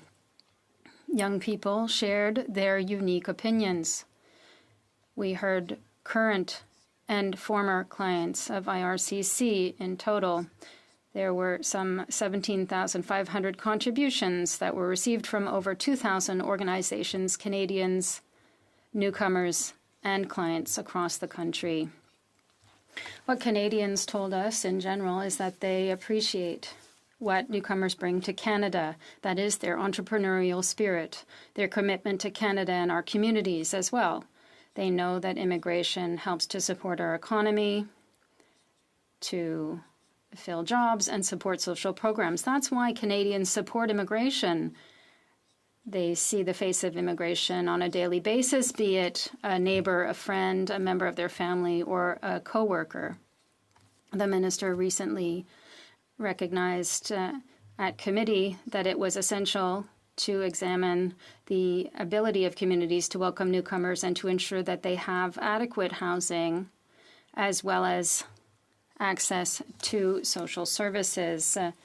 We have the obligation to ensure that newcomers are well prepared to succeed when they arrive in Canada. As the minister said, we know that housing problems we are facing today are rooted in much broader issues. The minister indicated that he was aware of the need to align immigration with other plans while respecting our humanitarian commitments. That said, Madam Speaker, it's important to note that immigration is part of the solution and not the problem when it comes to housing in this country. We need talented newcomers and workers from around the world to fill the labor shortages in the construction sector. I'm pleased to announce that through these programs, such as the Express Entry program, we are welcoming newcomers with the skills needed. I unfortunately need to interrupt the honourable member. It is time for questions and comments. The honourable member for Jonquière. Thank you. Thank you very much, Madam Speaker. If we ask for consultations with Quebec, what I'd like my colleague to note is that there is a fundamental problem in the Canadian Federation, and that's the fiscal imbalance, which means that Ottawa has the means to fund major expenditures like healthcare and education, but it's up to the provinces to provide them. Bringing in more immigrants means that there is a education, healthcare, and access to housing system that is more robust, and the ability to pay is with the federal government. But if we look at the latest negotiations on healthcare, we see that the federal government is often not doing as much as it could. And is the member aware of this? Rich. Thank you, Madam Speaker. Thank my colleague for the question. We work together at the Natural Resources Committee. I would say that our government has supported all the provinces and territories when it comes to healthcare, as well as immigration in Canada. We are working together with the province of Quebec year after year to support immigration in his province. Thank you very much, Madam Speaker. For Elgin, Middlesex, London. Thank you very much, Madam Speaker. You know, I'm really glad that the member has gotten up to speak about this. What we've really noticed in our riding, Elgin, Middlesex, London, based in the midst of southwestern Ontario, what we have seen is extraordinary caseloads. And I recognize that the government tries to, go from one place to another. But I'm really wondering, I have a really weird file where in less than 8 months I had a citizenship approved. But unfortunately, the files were separated, and the rest of the family, they can't even find these files anymore. So I'm just wondering what this member is going to say about his government when it comes to the fact that over the last 8 years, we have seen reunification more than double in some of these cases. I did immigration for 11 years. I can tell you from these times that immigration from in-country and outside of Canada has expanded and has grown significantly. I'm just wondering what he has to say about the fact that when they are being processed, some of them are not being processed together, and we're having real issues there. What are they doing to fix that? Member for Vaughan Woodbridge. Merci, Madame la Présidente. Je voudrais remercier. Thank you, Madam Speaker. I want to thank my colleague for that question today during this opposition motion debate today. When we came into government in 2015, we invested in immigration systems. Cut. And the the waiting lines in the immigration system were very, very long. We've invested and we've reduced those waiting lines, and it's glad to see that millions of people around the world want to come to Canada. We are an attractive place to live. We are, I would say, the best country in the world, and we know that. And all MPs here have unique cases that we have to deal with day in and day out, and there are means of getting that assistance. And I encourage the member opposite to do so, and I'd be happy to help if I can. Thank you. Questions and comments. Questions et commentaires. The honourable member for Hamilton East, Stony Creek. Thanks, Madam Speaker. And I think it's very appropriate that my friend and colleague referenced our support for Ukraine. We're almost up to 200,000 refugees coming from Ukraine in terms of fleeing the war, Russia's illegal invasion. But we're starting to see some cracks in terms of support for Ukraine. We're seeing that with right-wing conservative governments across the world. The return of Trump, the possible return of Trump in terms of his obvious support for Putin and his open declaration that he's not going to support, and the Republican Party will not support Ukraine. The leader of the opposition, of course, has been very quiet on this subject. And so through you to my friend and colleague, I wonder if he could speak to the importance of our government's continued support for Ukraine and its people. The honourable member for Vaughan Woodbridge. Thank you, Madam Speaker. I simply want to say that we need to support the people of Ukraine and the country of Ukraine. Moral integrity, for the sovereignty. I know all Canadians stand behind the brave Ukrainian people. They're not just fighting for their freedom and democracy, but they're fighting for ours and all democratic countries around the world. And those are values that we share as a country and a people. Thank you, Madame la Présidente. Resuming debate, the Honourable Leader of the Bloc Québécois, the Honourable Member for Belleuil-Chambly. Madam Speaker, first I want to reread the motion because in its simplicity it carries the essential part of the message that we want to send today for Quebec, but through all the members represented by the Bloc in this House, that the House call on the government to review its immigration targets starting in 2024 after consultation with Quebec, the provinces and territories, based on their integration capacity, particularly in terms of housing, healthcare, education, French language training, and transportation infrastructure, all with a view to successful immigration. The key word here, Madam Speaker, is successful immigration. When it comes to this matter, I think we're in the same place as Quebecers here. If we look at recent polls and surveys, perhaps in the same place as Canadians themselves. I think that Quebecers don't see themselves in either extreme. I don't want to really get into those extremes because I want everybody to be in a good mood. But between those two extremes, there are people who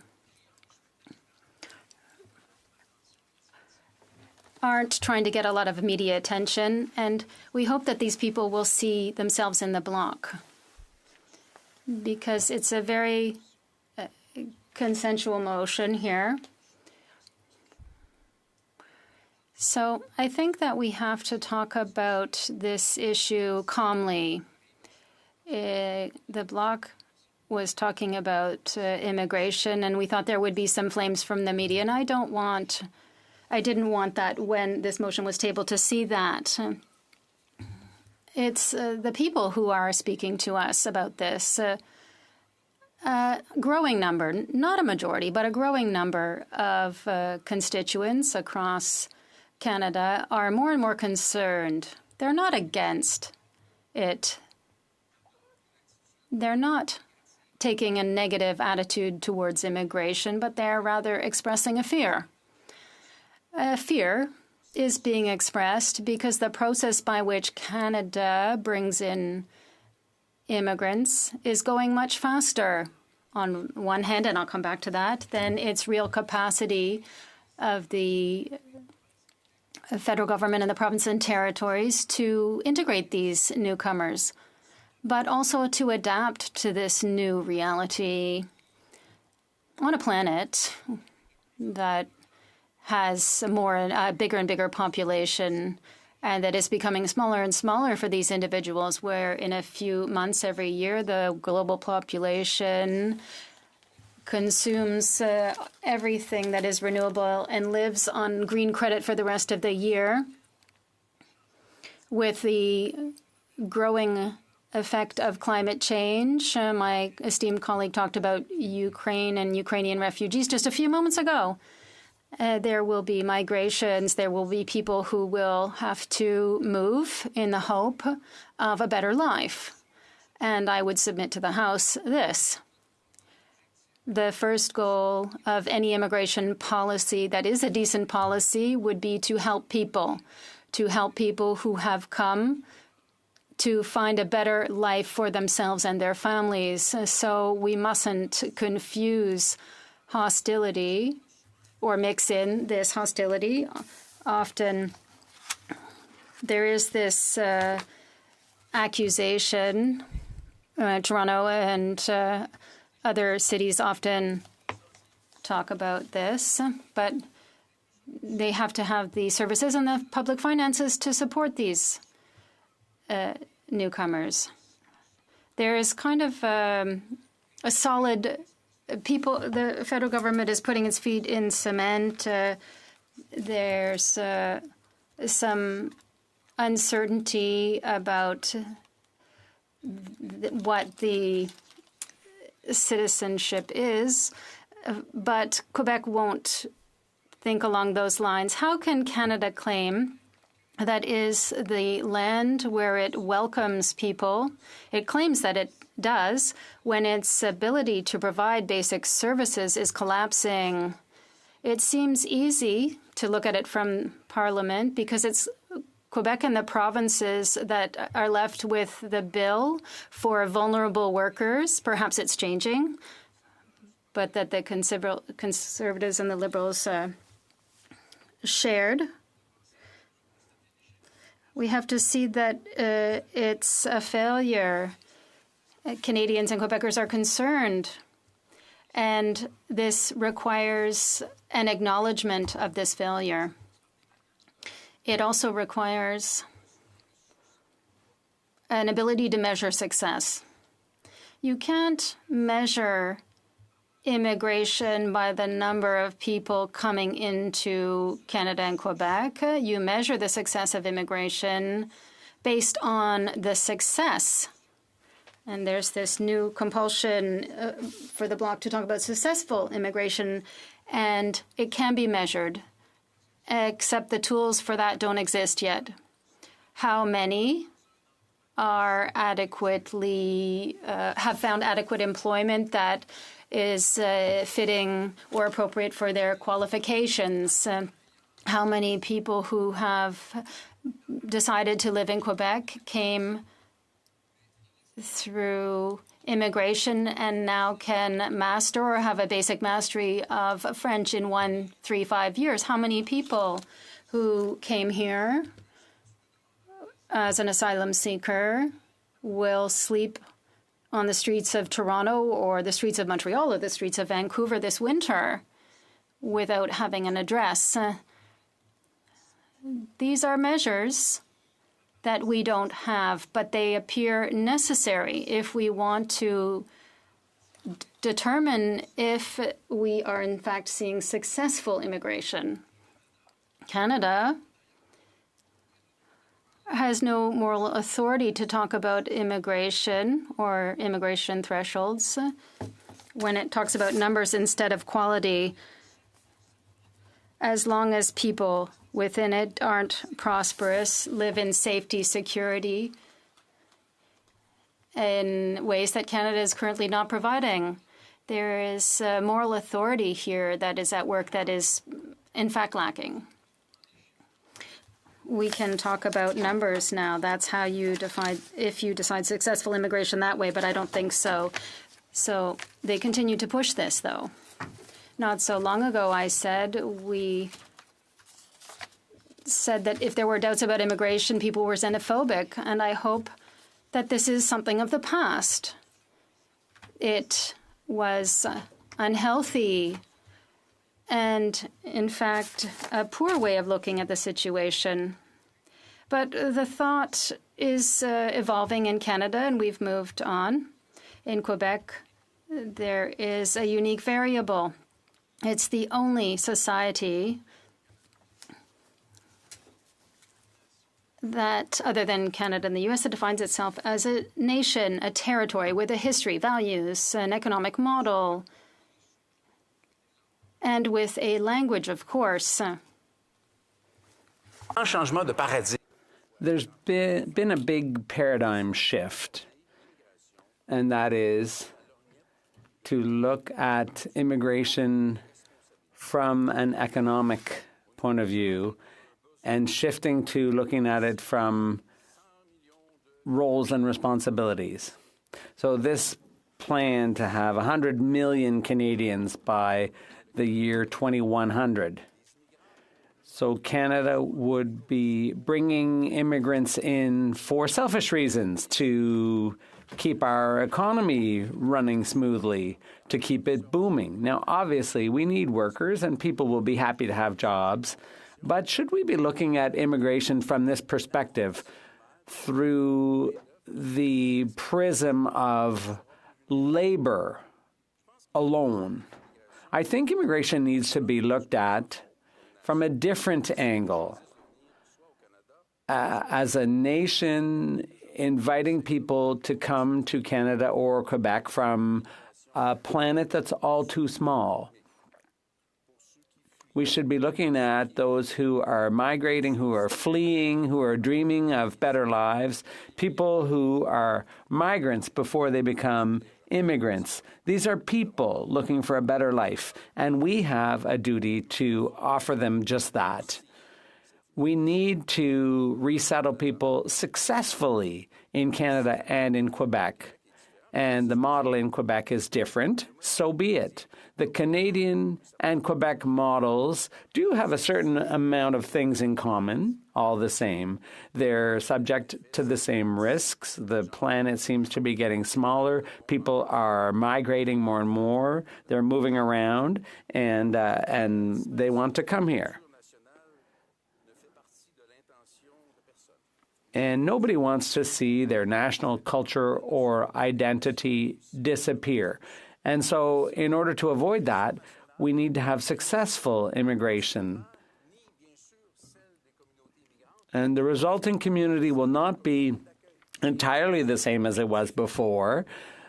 The newcomers will have to adapt, and the receiving culture will have to adapt too. So there are a certain number of values, for example, in Quebec, state secularism and so on, environmentalism, and these are things that can be found to some extent too in the rest of Canada. But there's another thing that needs to be taken into account. We can't be disconnected from reality. Let's look at some statistics that are approximate.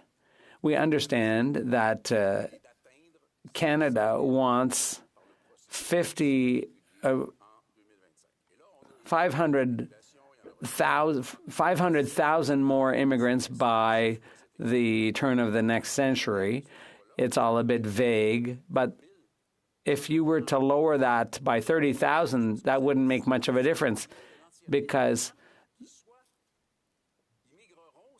people who come to Canada this year, including to Quebec, or people who don't have a permanent resident status yet, among those people, there are about 800,000 foreign students, 8,000 foreign students, for example. But if you're from a Francophone African country, there's a lot of discrimination. There are some 80 to 90,000 temporary foreign workers in this country, and they're welcome, of course. But there are a lot of people that we've lost track of. Over 300,000 in Quebec alone. People who have simply disappeared. They have no status here. So there's a lot of people who are here without any status or awaiting their status. So if the targets were to be brought down by 30,000 of 500,000, the impact would not be all that great. And a lot of people are without status, they're unhoused, they're vulnerable. And there are companies who would exploit those vulnerabilities of people who have no legal status here. And there's an impact on healthcare, which of course comes under Quebec and provincial jurisdiction, and the necessary transfers from the federal government are still not forthcoming because Ottawa always wants to attach strings to its funding. And in the educational system, we know that there are a number of shortcomings that we're trying to deal with, but it's very much after the fact. And childcare, of course, that's another area. The social safety net, I mentioned this earlier, the number of unhoused people, the impact on public transit as well. And I'd like to add that Immigration Canada has over 1 million cases in its backlog. Why not give your workers a bit of a break and slow down the influx. And of course, there's the housing crisis. So there are some things that are under our control and some things that aren't. And I think instead of pointing fingers, the number of people in a country will contribute to a housing crisis, which was created or exacerbated by other causes. But there are things that we can't control. There are things that we can control. The speed at which we bring people in, the volume of newcomers, is something that we can reasonably control. The type of housing that will be provided to take pressure off the housing market, that's something that can be controlled. There's labor, but there's also prices or costs. I'll just briefly mention this. I imagine everyone's aware of this, but not so long ago, the immigration minister said, yeah, well, those people will come to Canada and they'll go to work and they can build their own houses. Well, I hope then the week after they'll build their own hospitals and schools too, their own sewer systems and so on. They're going to have to work hard to build all that. That's really no way to run a sensible immigration policy. And there's also an economic impact, and this has to be said, on inflation. And it would be far-fetched to blame immigration, to blame inflation on immigration. But it's a simple mathematical calculation. The more people you bring in, the more that's going to fuel inflation. So that's more that's going to fuel inflation. So, and then there's foreign credentials recognition. There are a lot of highly skilled, highly qualified people who want to come to Canada or Quebec, and their credentials go unrecognized, and they wind up in jobs that are precarious jobs. That's not what we want. That's not what we want. And when I talk about economic integration in Quebec, I always have to mention language. Our top duty, our main responsibility when we bring people to Quebec is to give them the fundamental tool they will need in order to integrate fully into Quebec society, and that is the ability to speak French. And the people from the Century Initiative or McKinsey or whoever's advising the Prime Minister on this fantasy of having 100 million Canadians by the turn of the century, they didn't consider French language acquisition at all. I asked that question and they said, no, we didn't think about it. It was not at all on our minds. But obviously that's important. And finally, for foreign students, I think we need to listen to the countries they come from. They're glad their students are able to come here for their education. They're happy that people are trained here and then they can go back to their countries of origin and help. And they do understand that some of those students will probably stay in Canada. But it's not for us to deal with that issue alone. We need to listen to the countries that these foreign students come from. They want some of those students back. So we have to stop pointing fingers. We have to stop taking a short-sighted view of things. We need to stop working in a vacuum, in silos and isolation. We need to consider the transfers that are necessary to provide services to newcomers. In Quebec,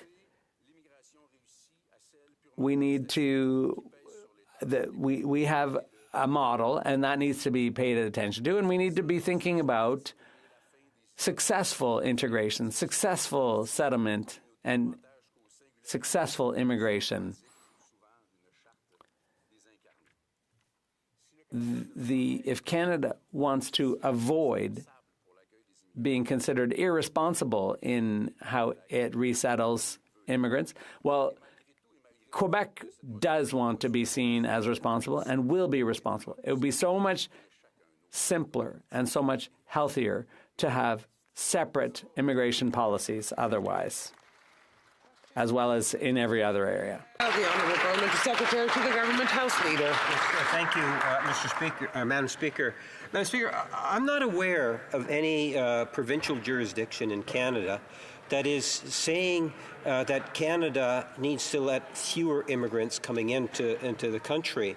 Not officially, at least I haven't heard that. And I'm curious to whether or not the leader of the Bloc Party is aware of any provinces in Canada that has taken the line that we're allowing too many immigrants into the country. What I do often hear, Madam Speaker, is that we have a huge shortage of labor, in particular in the healthcare field. The member talked about credentials. One of the greatest frustrations that I have is the barriers that are put into place, usually through provinces and organizations within the provinces, to prevent credentials from being recognized. So I'm wondering if he could expand in terms of what he believes is necessary in order to get those credentials recognized. And I'm thinking specifically healthcare workers, which seems to be in demand in every province in Canada. If he could provide his thoughts on that, and at the same time, if he could indicate to me any province in Canada that says that we should have fewer immigrants coming to Canada. L'honorable député. The honourable member for Belleuil-Chambly. Well, I'm a bit frustrated. I'd like to indulge my colleague with an answer, but he could have at least asked the question in French. It's incredible. Are there any other provinces in Canada that think we're bringing in too many immigrants? Well, let me just express a legitimate concern of Quebecers, not about the number of people. And there's a number of times I've said that let's not quibble about numbers. Let's talk about successful integration of immigrants in Quebec and in Canada. And then adding language as another variable in Quebec, that is measurable. And everybody shares this problem, and the government should pay attention to that problem. Questions and comments? The honourable member for Calgary-Shefford. Thank you, Madam Speaker. Just to follow up on what the Bloc leader said, behind the figures there are families, there are people waiting for their applications to be processed so that their families can be reunited, as mine was once. But the numbers do tell part of the story. The numbers matter because since 2015, the number of workers working at Immigration Canada has been doubled to deal with the backlog, which back then was 1.9 million applications back in 2015.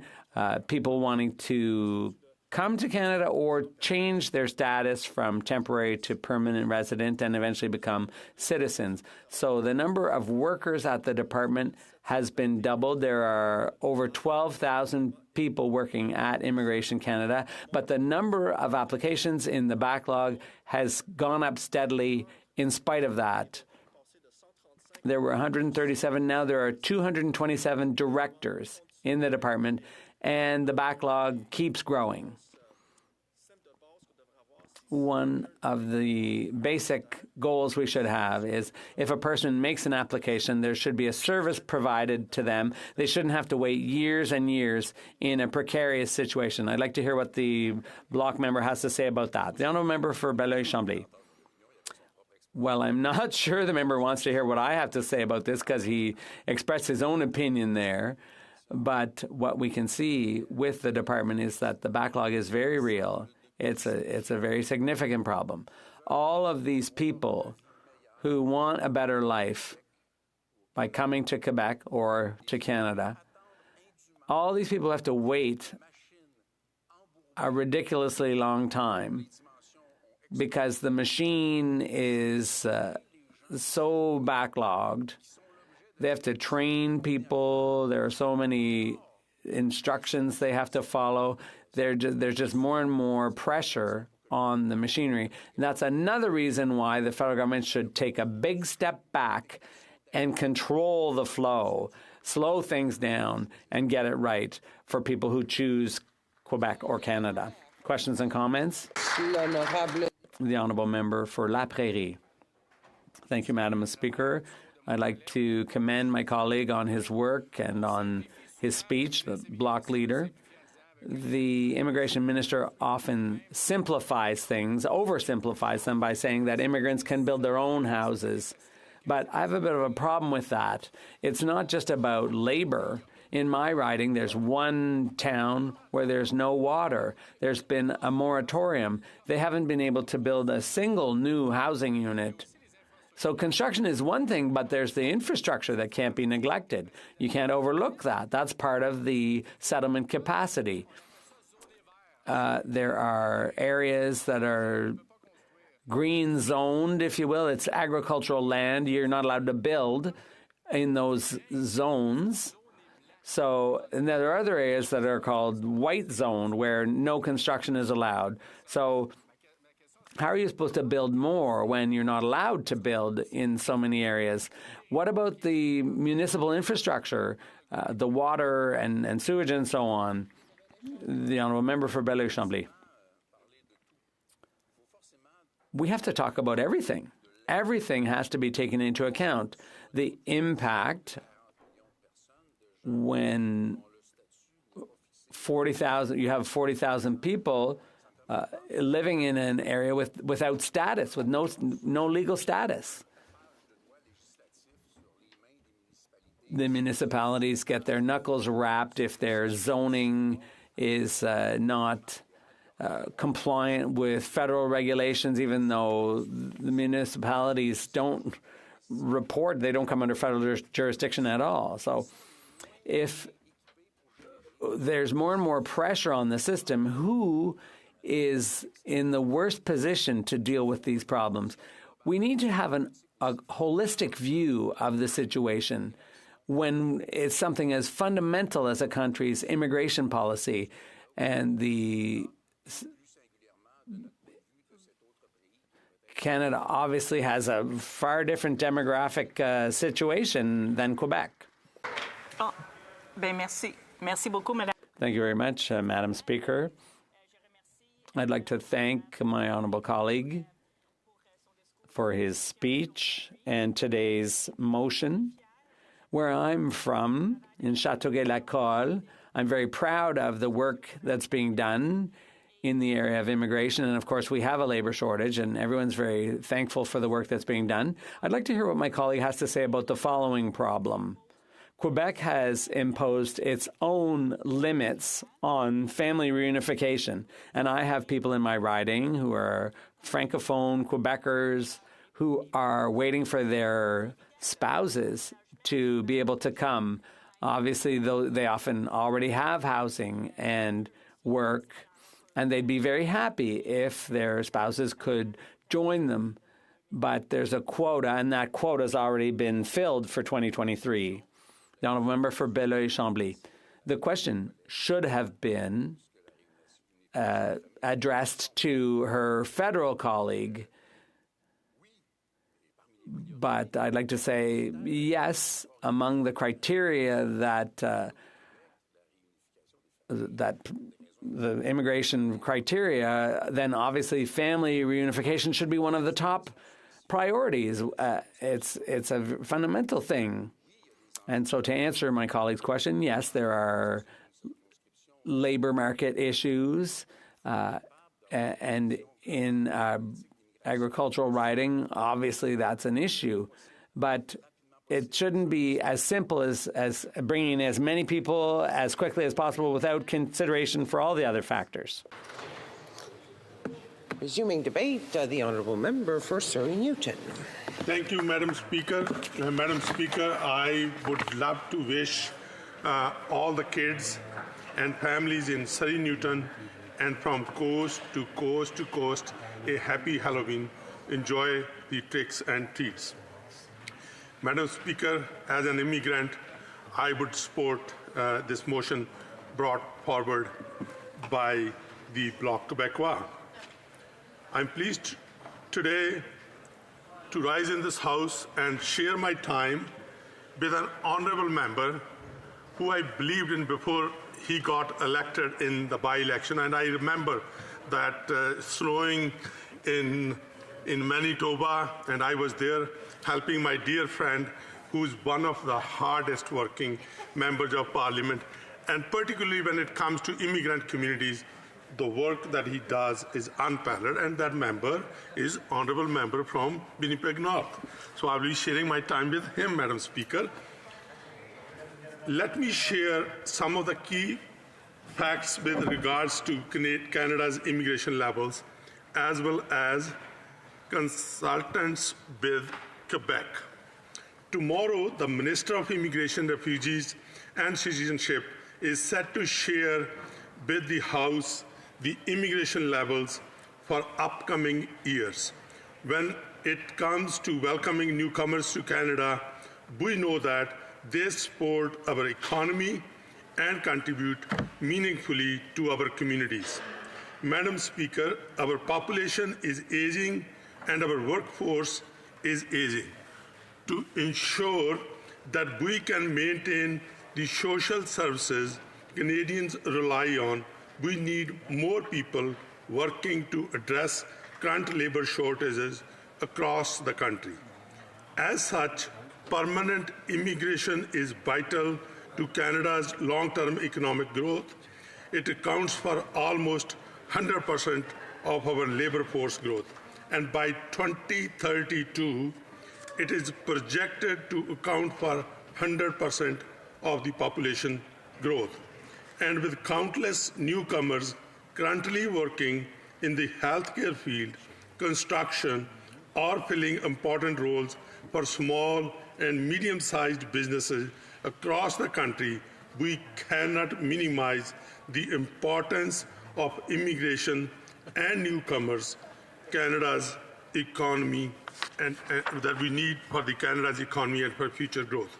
With regards to the opposition motion at hand, we undergo consultations every year with provincial and territorial partners, including Quebec, employers, and relevant stakeholders, to ensure that our immigration levels plan is aligned with the current realities of the labor market, while also ensuring that newcomers have the resources and tools they need to thrive and contribute meaningfully to their new communities. Of course, that includes working with our colleagues in Quebec government. Under the Canada-Quebec Accord on Immigration, Quebec has the responsibility of setting the number of immigrants destined to Quebec and the selection, reception, and integration of those immigrants. To be very clear, we work in close partnership with Quebec on all things related to immigration. In addition to conversations with the Minister of Immigration had with his Quebec counterpart, the Minister of Immigration has also had conversation with his colleagues in provinces and territories, including Quebec, throughout Canada. Ultimately, the success, arrival, and integration of newcomers to our country requires a Team Canada approach. The dialogue on immigration happens with officials from different orders of government through events and conferences and through official consultations. Madam Speaker, every year after these broad consultations and considering the data at hand, the government tables a levels plan. It used to be that the levels plan was just for 1 year, but the current 3-year level plan allows the federal government and provincial partners, as well as those in our settlement sector, a better planning horizon. This allows us to respond to the current needs of the country while adapting for the future. In addition to our annual levels consultation, we have recently been receiving input from provinces and stakeholders under our strategic immigration review, which is looking at what changes we might need to make to ensure we have an immigration system that meets the current and future needs of our country. Those consultations have stressed the need to work in close collaboration with many partners on immigration to ensure we are meeting the needs of economy and our communities. Madam Speaker, the federal government, provinces and territories all agrees that bright and the talented newcomers are essential to Canada's current and future economic growth. That means we align our immigration priorities with critical services such as housing and infrastructure. I would like to share with the members opposite that we have made historic housing investments in Quebec. Since 2015, we have invested to help more than 445,000 Quebecers obtain affordable housing, and thanks to bilateral agreement between Canada and Quebec, we will see a combined investment of an additional $3.7 billion over the next 10 years to improve housing in Quebec. Madam Speaker, these are the critical investments we are making to not only ensure that Quebecers have a safe and affordable place to live, but it also helps to ensure that when newcomers arrive, they have resources they need to build their new lives in Canada. But make no mistake, newcomers are not the cause of our current housing situation in Canada. They are part of the solution. In order for these investments to manifest into real, safe, and affordable housing, we need bright, talented, and skilled newcomers to come to Canada and build homes throughout the country. And that is exactly what we are doing. Thanks to changes made to our express entry system, we have invested in the immigration system to invite 1,500 trades workers to Canada just this past June, and thanks to Canadian Experience Class, the Provincial Nominee Program, and the Federal Skills Trades Program, that brought nearly 38,000 tradespersons that has obtained permanent residency in Canada. These are individuals with valued experience in construction who can help address the current labor shortages in the construction industry so that we can build the homes we need. Madam Speaker, we are listening to the current challenges of Canadians, newcomers, and communities. We are also working alongside provinces, territories, and municipalities to strengthen our immigration system so that we can all benefit from immigration. We continue to align our immigration levels to be more responsive to the needs of labor market while working closely with provincial and territorial counterparts to ensure newcomers can succeed when they arrive. Madam Speaker, as my remarks are highlighted today, Canada needs newcomers in order to build a strong, reliable economy, and that we all can count on it. Thank you for giving me the opportunity. Questions and comments. Questions et commentaires. Honorable député de la Pointe-Lille. The Honourable Member for La Pointe-Lille. I'd like to thank my honourable colleague. I'd like to know whether the government considers that it's important to consider the capacity to welcome immigrants in Quebec and Canada. For example, when it comes to federal language policy, it aims to support English in Quebec. And for at least a third of new immigrants to be able to access services in English, whereas Quebec needs to integrate and francisize 90% of new immigrants in order to maintain its demographic weight. Does my colleague consider that Quebec's capacity to integrate and francisize is a factor that should be considered? Newton. Thank you, Madam Madam Speaker, each year when the targets are revised, the government consults with the provinces and territories, including Quebec, as I mentioned, and we put resources in so as the immigrants can settle. And there are many, many organizations that do help.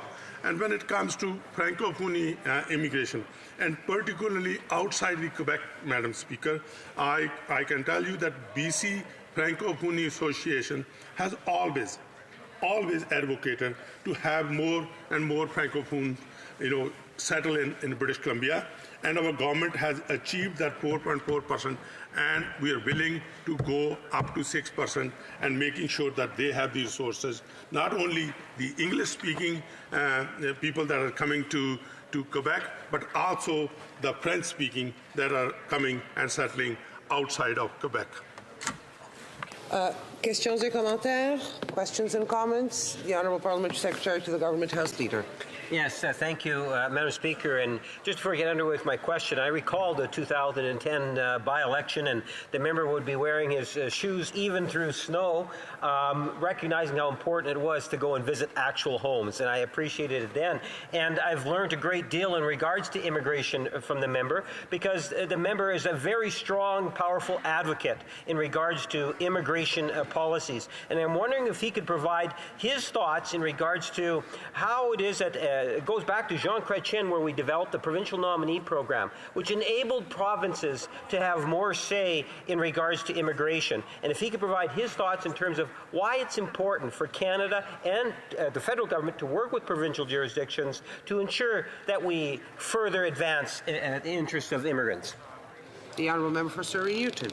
Thank you, Madam Speaker. Madam Speaker, it is very important because we have the say of the provinces and territories and municipalities, of course, because the needs vary from one province to the other province and one part of the country to the other part of the country. I can give you an example, Madam Speaker, in British Columbia, particularly in the city. We have a housing market that needs construction workers.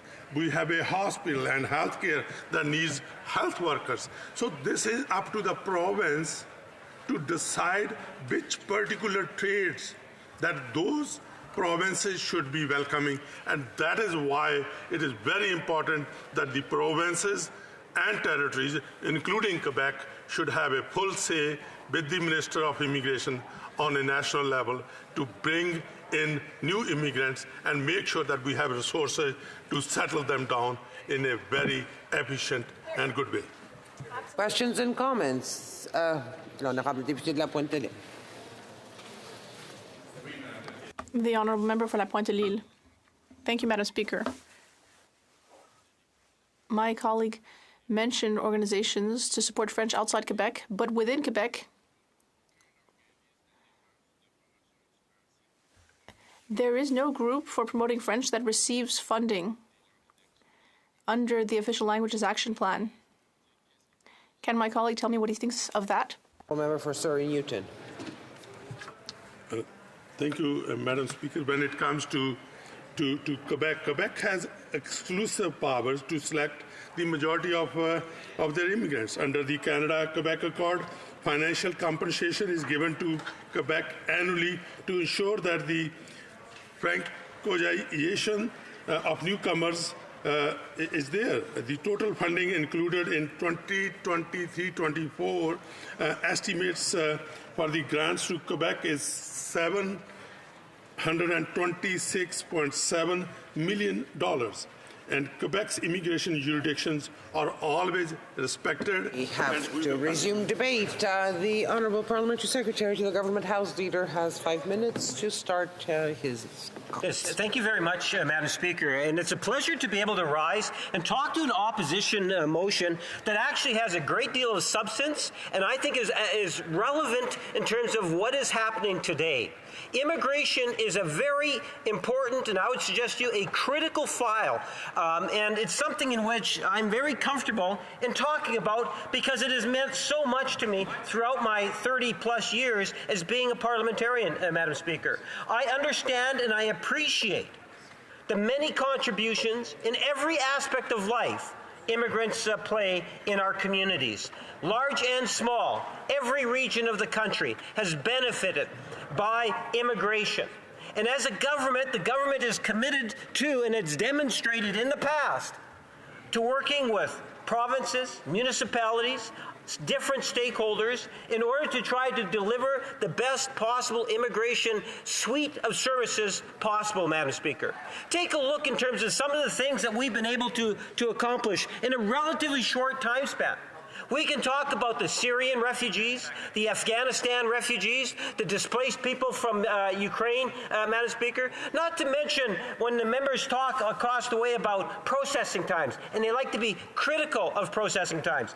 This is a government that straightened out a conservative disaster that was in place going into 2015, 2016, Madam Speaker.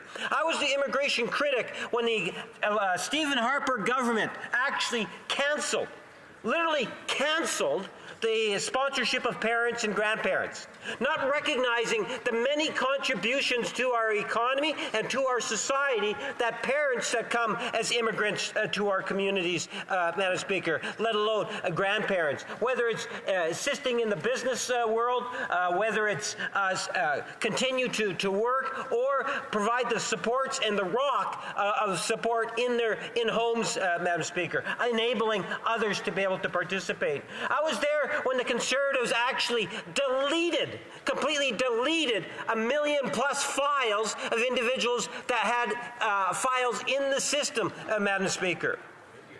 I can recall waiting lists of 3, even up to 4 years in order for marriages. I can imagine, Madam Speaker, sponsoring a parent before they closed it down, waiting 8 years to be able to be processed. We have accomplished a great deal, even with the crisis that we witnessed around the world, even having gone through a pandemic. We have increased and seen substantial increases by the hundreds of thousands of international students, Madam Speaker, for a wide spectrum of reasons.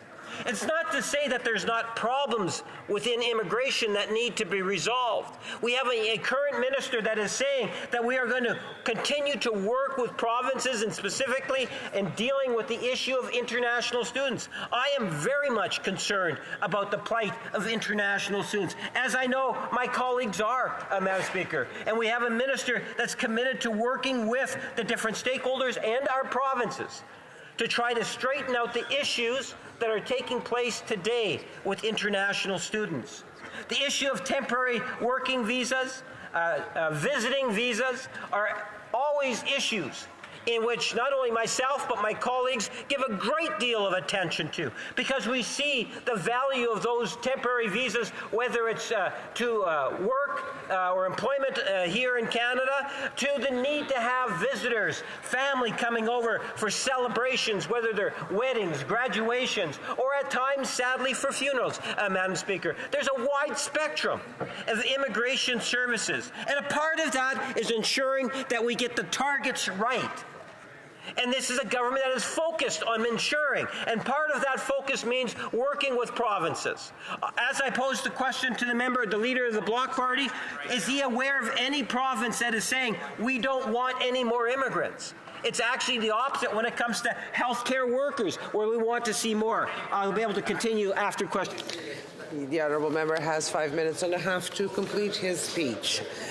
Statements by members. Déclaration de député, l'honorable député. The honourable member for Louis Hébert. Speaker, today marks the 15th anniversary of Satoshi Nakamoto's white paper that gave birth to the Bitcoin network, a fully decentralized peer-to-peer and permissionless way to exchange value. In the words of Twitter founder Jack Dorsey, the Bitcoin white paper is one of the most seminal works of computer science in the last 30 years. It's poetry. In the words of SEC Chairman Gary Gensler, Satoshi's innovation potential to spur change is worth pursuing to lower economic rents and to promote economic inclusion.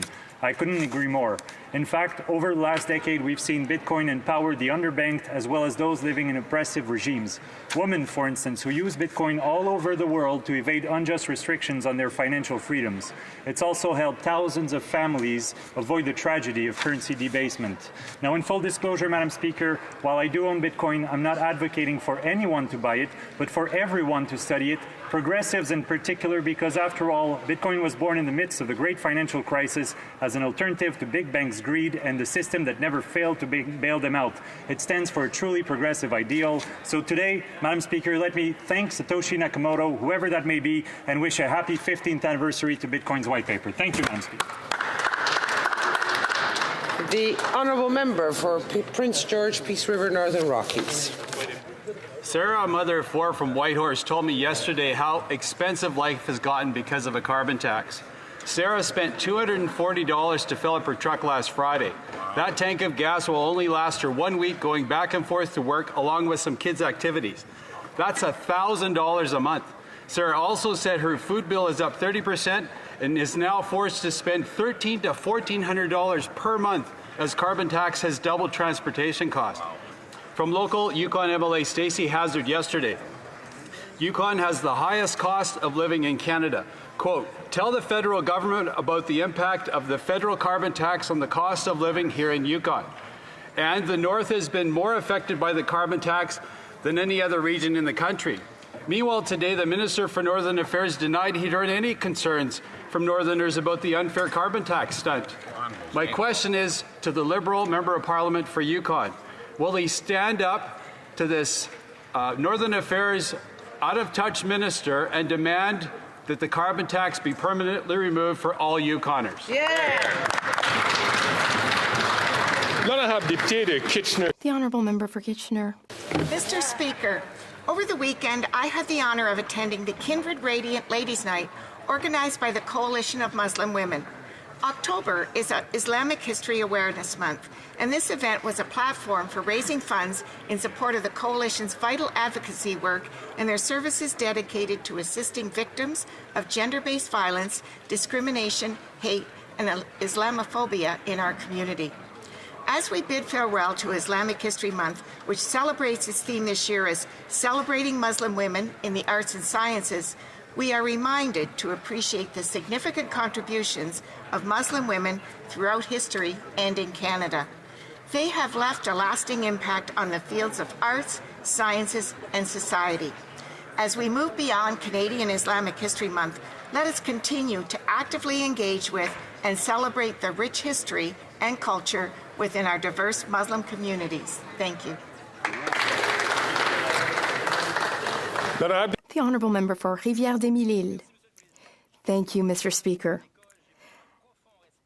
I was a school principal, and so I have a great deal of respect for workers who work in education, coaching students, encouraging them to excel, to believe in their strengths and in their abilities. This could not be more important. So today, I would like to pay tribute to Constable Jessica Bonneville of the Town of St. Eustatius Police Department. She has been awarded the National Youth Justice Policing Award. Her exemplary dedication to the community, we respect her enormously. She has been involved also as a police officer educator in the Toucher le Sommet, Reach for the Stars project. She has encouraged many students experiencing difficulties to persevere and reach new heights. Jessica Bonneville is not only a source of inspiration to her students, but also to all of us in this House. To Jessica, thank you and congratulations. The Honourable Member for Argenteuil, La Petite Nation. Merci, Monsieur le Président. Thank you, Mr. Speaker. Mr. Speaker, it is critically important to acknowledge and celebrate the cultural wealth of our rural regions. It is an important vector of social and economic development. That's why, today, I would like to congratulate Yann Proux and Danny Monette of Production Les Deux Vallées for their excellent work. They are starting their third season. These passionate men are very dedicated. They have worked tirelessly to make Canadian and Quebecois culture shine in Argenteuil, La Petite Nation, in La Chute, and in Papineauville and elsewhere. They offer our people amazing shows, really high quality, right in our towns where we live. So I thank them from the bottom of my heart for their important contributions to making our regions thrive culturally. Thank you and keep up the great work. Thank you, Mr. Speaker. The Honourable Member for Lévis-Lotbinière. Mr. Speaker, food insecurity is on the rise everywhere in Canada currently. In Quebec, 1 in 10 people use food banks on a regular basis due to a lack of money. The problem now affects working people with modest incomes, single mothers, and people with high mortgage costs. Thousands of volunteers support our food banks across the country. We owe them our gratitude and our thanks. But now, our society needs to do more and be more generous. We all need to take a hard look at how lucky we are to be able to support a friend, a neighbor, or a family member. Let's rise to this challenge together. Let's share, let's show empathy, let's be civic-minded, and let's care for one another. Today and tomorrow, what could be better than sharing a good meal with your loved ones? Let's all be generous towards those who reach out to us. Thank you, Mr. Speaker. I thank the member for Lévis-Lotbinière. Malprononciation. I apologize for having mispronounced his writing name. The Honourable Member for Humber River Black Creek. Thank you very much, Mr. Speaker. Earlier this year, my family and I, along with my riding of Humber River Black Creek, lost a close friend in Sam Russo, the husband of Louise Russo. Sam is survived by Louise and their children. Sam was always a vital member of our community and played an integral role in supporting Louise's advocacy against violence and gun control after being shot in a random shooting. Last Saturday, friends and family of Sam held a memorial in his honor, presenting a bench, plaque, and planting a tree in Louise Russo Park. Sam was a wonderful person and friend. I will always remember him for his kind heart, dedicated spirit, and infectious smile. He will truly be missed by all. On behalf of my husband Sam, my family and staff, I send my sincerest condolences to my friend Louise, their children, their family, and all who had the pleasure of knowing him. Thank you, Mr. Speaker. The Honourable Member for Nepean. Thank you, Mr. Speaker. I had a meeting with over 60 Ottawa-based Afghan Canadian community leaders to listen to them and to discuss the issues affecting their community. Everyone expressed their condolences for those who lost their lives due to the earthquake in Herat province and recognized the significant impact it had on the affected communities and requested more Canadian humanitarian aid to them. They expressed grave concern on the degradation of the fundamental human rights of women and girls, from right to education to work.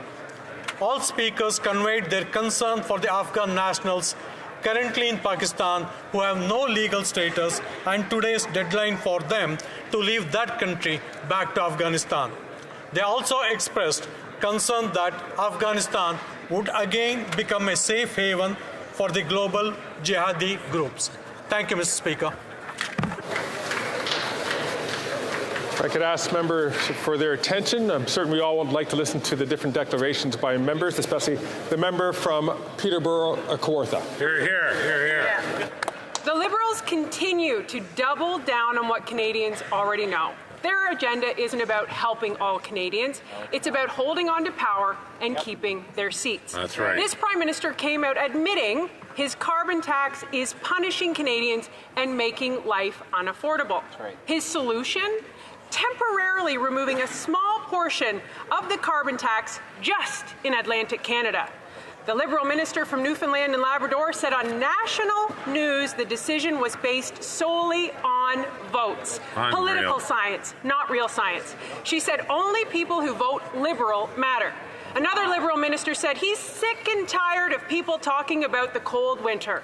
Heating your home during a Canadian winter is not a luxury. That's right. The common sense Conservative promise is simple: fair and equal treatment for all Canadians. We will end all of the inflationary causing carbon tax. Here, here. Yeah.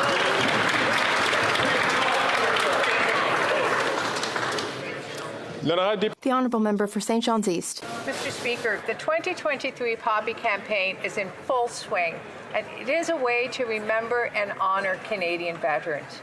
No one better embodies the heart of the Poppy campaign than the Dion family in St. John's. Rod Dion was a veteran of the Second World War and was part of the Normandy D-Day invasion. He passed away this summer at the age of 102 and was involved in the Poppy campaign for 50 years, right up until he was 101. Now his daughter Jen is carrying that legacy and tradition forward in his and other veterans' honor. A poppy is a way of saying thank you to those who served, like Mr. Dion, and I know it's a sentiment that everyone in this House shares. Least we forget. All right. Then I have the honourable member for Bellechasse-les-Etchemins-Lévis. Mr. Speaker, after 8 years of this government, the cost of living is skyrocketing. People just can't get by anymore. Instead of giving people a break, this government, with its Bloc allies who support the drastic imposition of a second carbon tax that adds 17 cents to the price of a litre of gas, it's costing a lot of money to vote Bloc. And unlike what Bloc MPs are trying to make people believe, this second tax does apply in Quebec. But last week, the Prime Minister finally admitted that his carbon tax is hurting people and making life unaffordable, Mr. Speaker. He gave the Atlantic provinces a break. One Liberal minister even said that the Atlantic got this break because they vote for the government. Mr. Speaker, it's appalling. This is an affront to Quebecers who are also suffering from the impacts of the carbon tax. The Prime Minister needs to show some fairness, some common sense, and drop his costly carbon tax for good, not just temporarily, and for everyone, Mr. Speaker.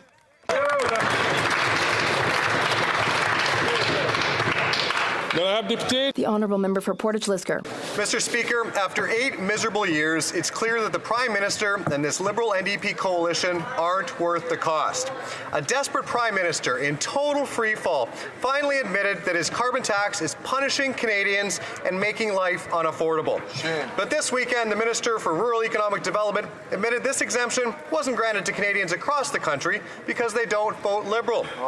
Meanwhile, today, the Minister of Northern Affairs denied that he'd heard any concerns from his constituents about their unfair carbon tax stunt, which I don't believe for a second. Mr. Speaker, perhaps I can help the member for St. Boniface St. Vital, because I have spoken to Manitobans. I've talked to seniors, families, and small business owners who despise the carbon tax and want it axed. The minister had a chance to stand up for Manitobans and remove the carbon tax from our home heating. Instead, his government is creating 2 classes of citizens, those who pay the carbon tax on home heating and those who don't. Will the Manitoban Liberal Minister for Northern Affairs stand up for his constituents and all Manitobans and finally axe the tax?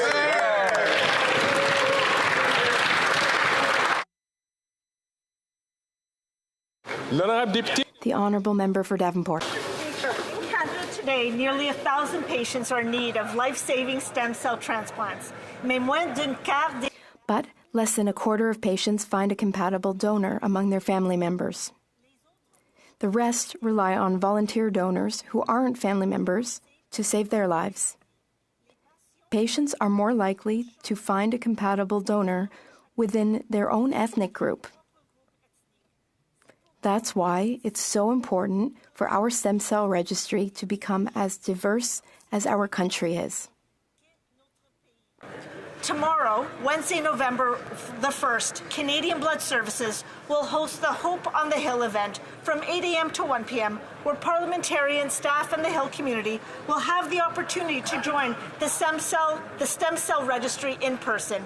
For those who cannot make it, I encourage you to visit blood.ca to discover how you can join the stem cells registry and save lives. Thank you, Mr. Speaker.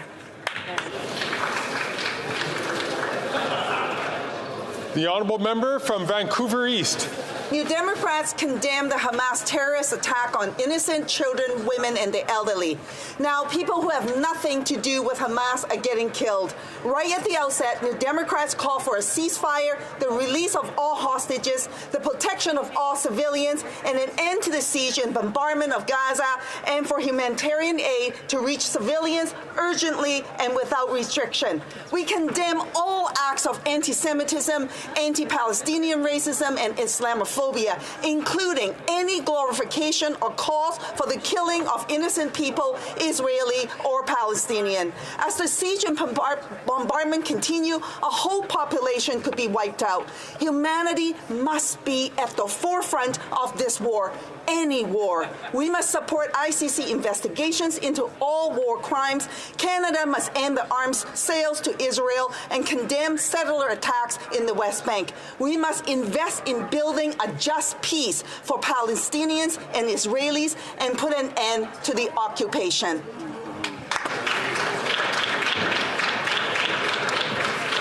The Honourable Member for Berthier-Masquinongé. Mr. Speaker, today I would like to commend the many years of dedication and loyal service of Jean-Luc Barthe, who has been the mayor of the municipality of Saint-Ignace de Noailloula. Municipal government means being close to the people. To remain mayor for a long time, you have to be close to people. He had a career in Bombardier and in the marine industry.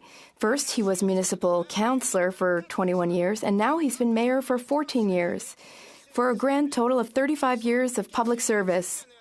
His exceptional involvement in our community deserves to be commended in this place. Mr. Barthe, I'm very proud to congratulate you for your hard work, your perseverance, and your strong sense of responsibility. You have been loyal and you have worked nobly. Your dedication to your region, which you hold so dear, deserves the utmost respect. Congratulations. The Honourable Member from Leeds, Grenville, Thousand Islands and Rideau Lakes. After 8 years, rampant corruption and gross mismanagement of taxpayer dollars is being exposed at the Prime Minister's billion-dollar green slush fund at Sustainable Development Technologies Canada. A friend of the Prime Minister, who is chair of the board, has funneled millions of dollars to her company and even had executives pressure and mislead staff into approving millions more.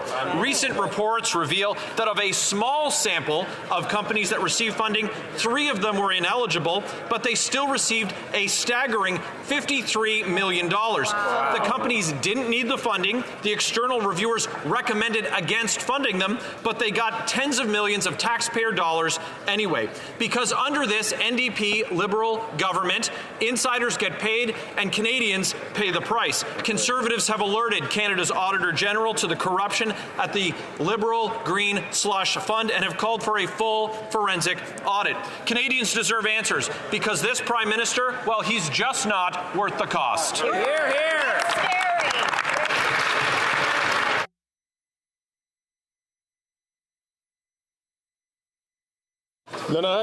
The Honourable Member for Fleetwood Port Kelsey. Mr. Speaker, last week in member statements and question period, Conservatives made 179 statements they knew were not accurate or factual. Now, you can put this down to political hyperbole, but link it to other things Conservatives have been doing, and a dark picture emerges. Since they named their latest leader, Conservatives have consistently worked to tear down Canada's democratic institutions, government agencies, the CBC. I'm going to interrupt the member from Port Moody, Fort Kells, to indicate that any honourable member in this House deliberately made false statements is against the rules of the House.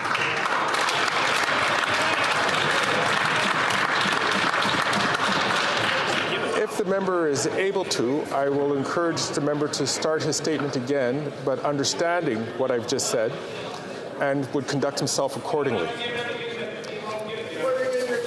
The honourable member from Port Moody, Fort Kells, from the top in an amended fashion. Last week in member statements and question period, there were 179 statements that were not accurate or factual.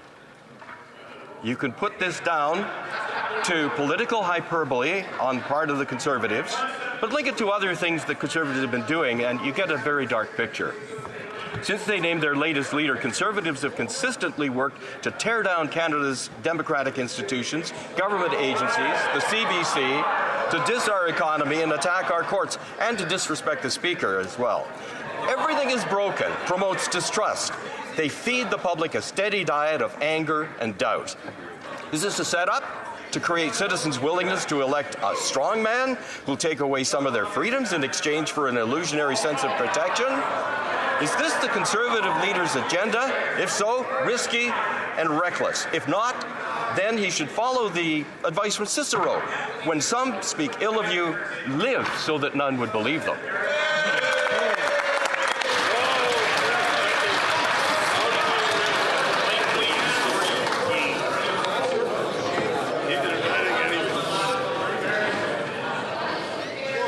Order. À l'ordre. Colleagues, once again, I will encourage you to please reread my statement that I made from the chair almost 2 weeks ago now in regarding trying to bring more decorum to this House. It's really important, not only for ourselves, but for all Canadians to understand that we understand that each member of Parliament who comes here with the best of intention to serving her or his country, to do so with honor and to do so with integrity. There are statements which we can make, which can certainly reflect a point of view that people have, but let us make sure that we do not cross over that line into calling into question the dignity and honor of all members. The honourable member, questions orales, l'honorable chef de l'opposition. The honourable leader of the opposition.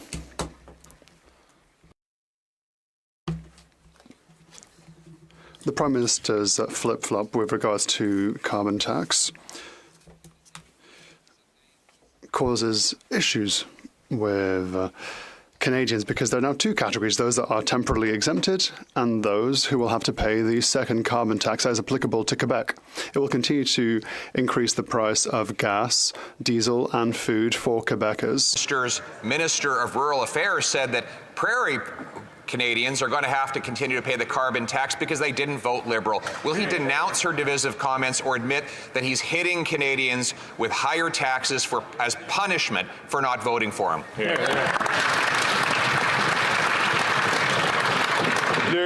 The Right Honourable Prime Minister. Mr. Speaker, there are people throughout the country who are facing very high prices because they heat their houses with oil. They don't always have the choice to switch to better options like heat pumps.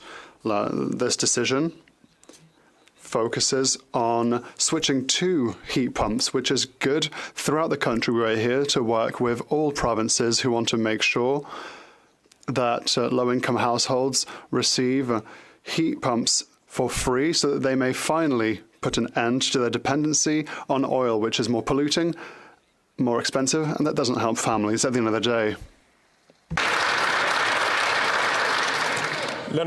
The Honourable Leader of the Opposition. Flip-flop on the carbon tax for oil heating proved everything he said for 8 years about the tax is wrong. It's not worth the cost.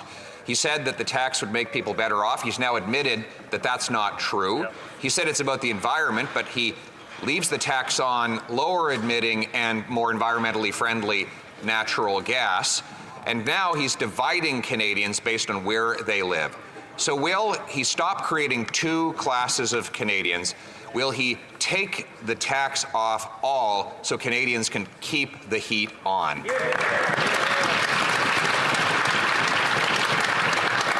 The Right Honourable Prime Minister. Mr. Speaker, the goal from the very beginning of our fight against climate change and the price on pollution was to put more money in people's pockets and encourage protecting the planet. And that's exactly what we've seen over the past number of years. As a step, one of the things we are targeting right now is home heating oil, which is used right across the country, primarily by lower income residences, and they pay more for home heating oil than you do for natural gas, and it's dirtier and more emitting than natural gas. So we are going to provide free heat pumps for low-income families in provinces that are willing to participate with us and drive down emissions. Hear, hear.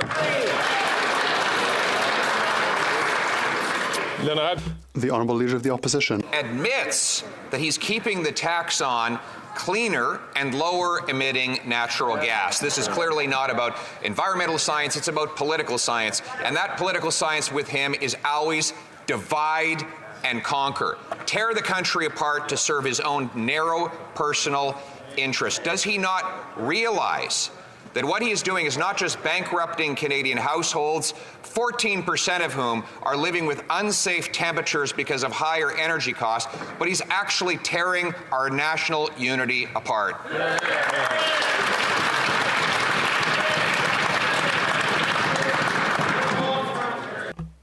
The Right Honourable Prime Minister. Mr. Speaker, what we see from the Conservatives yet again is misinformation. The price on pollution applied to natural gas does put more money back in the pockets of 8 out of 10 Canadians across the country. That is what the Leader of the Opposition refuses to recognize. When Canadians receive a climate action incentive check, that more than compensates for 8 out of 10 households across the country than what they spend on carbon price with natural gas. It doesn't apply that way. That math doesn't apply on home heating, which is why we're phasing out home heating oil by replacing them with free heat pumps for low-income Canadians.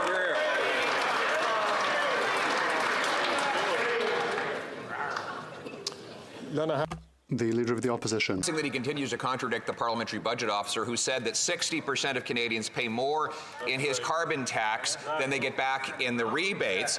What now he's doing is contradicting what he said on Thursday, wherein he admitted that Canadians are made worse off on a net basis by his tax. That's why he's having to put a pause until after the election. Already, 14% of Canadians are living with unsafe temperatures in their homes. 1 in 10 have missed a heating bill in the last 12 months. Will he, before people go cold and hungry, axe the tax so that people can keep the heat on?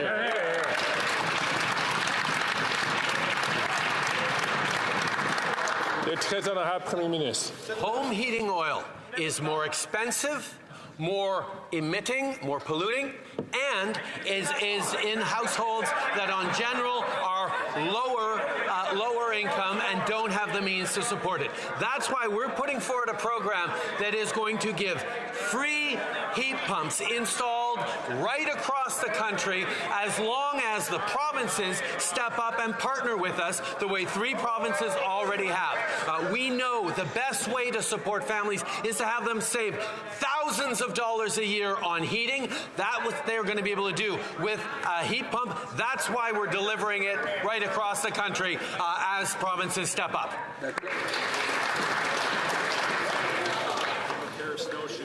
I'd like to thank, before I pass on to the honourable member from the opposition, I'd like to thank the whips for signalling to their members to try to keep the noise down. I'd ask all members to please take a look at their whips and to make sure to follow their example. The honourable Leader of the Opposition. So he admits that natural gas is cleaner and lower emitting, and that's exactly why he's going to penalize Canadians for using it.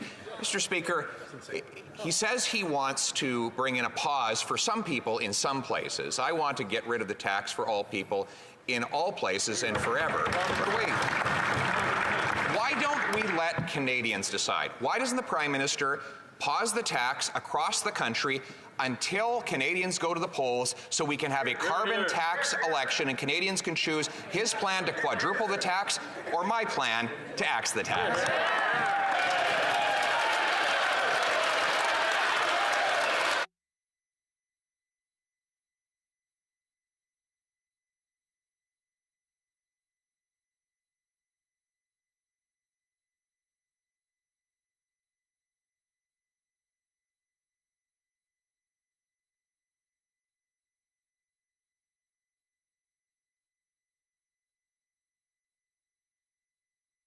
The Right Honourable Prime Minister. Mr. Speaker, it is amazing to me that after 3 failed elections in a row by the Conservatives, they still want to fight another election on denying climate change, on denying the costs of climate change. After the summer we've had, they continue to say no plan against climate change is what's good for Canadians, good for our economy, good for businesses. They are wrong, and Canadians are going to show them that once again.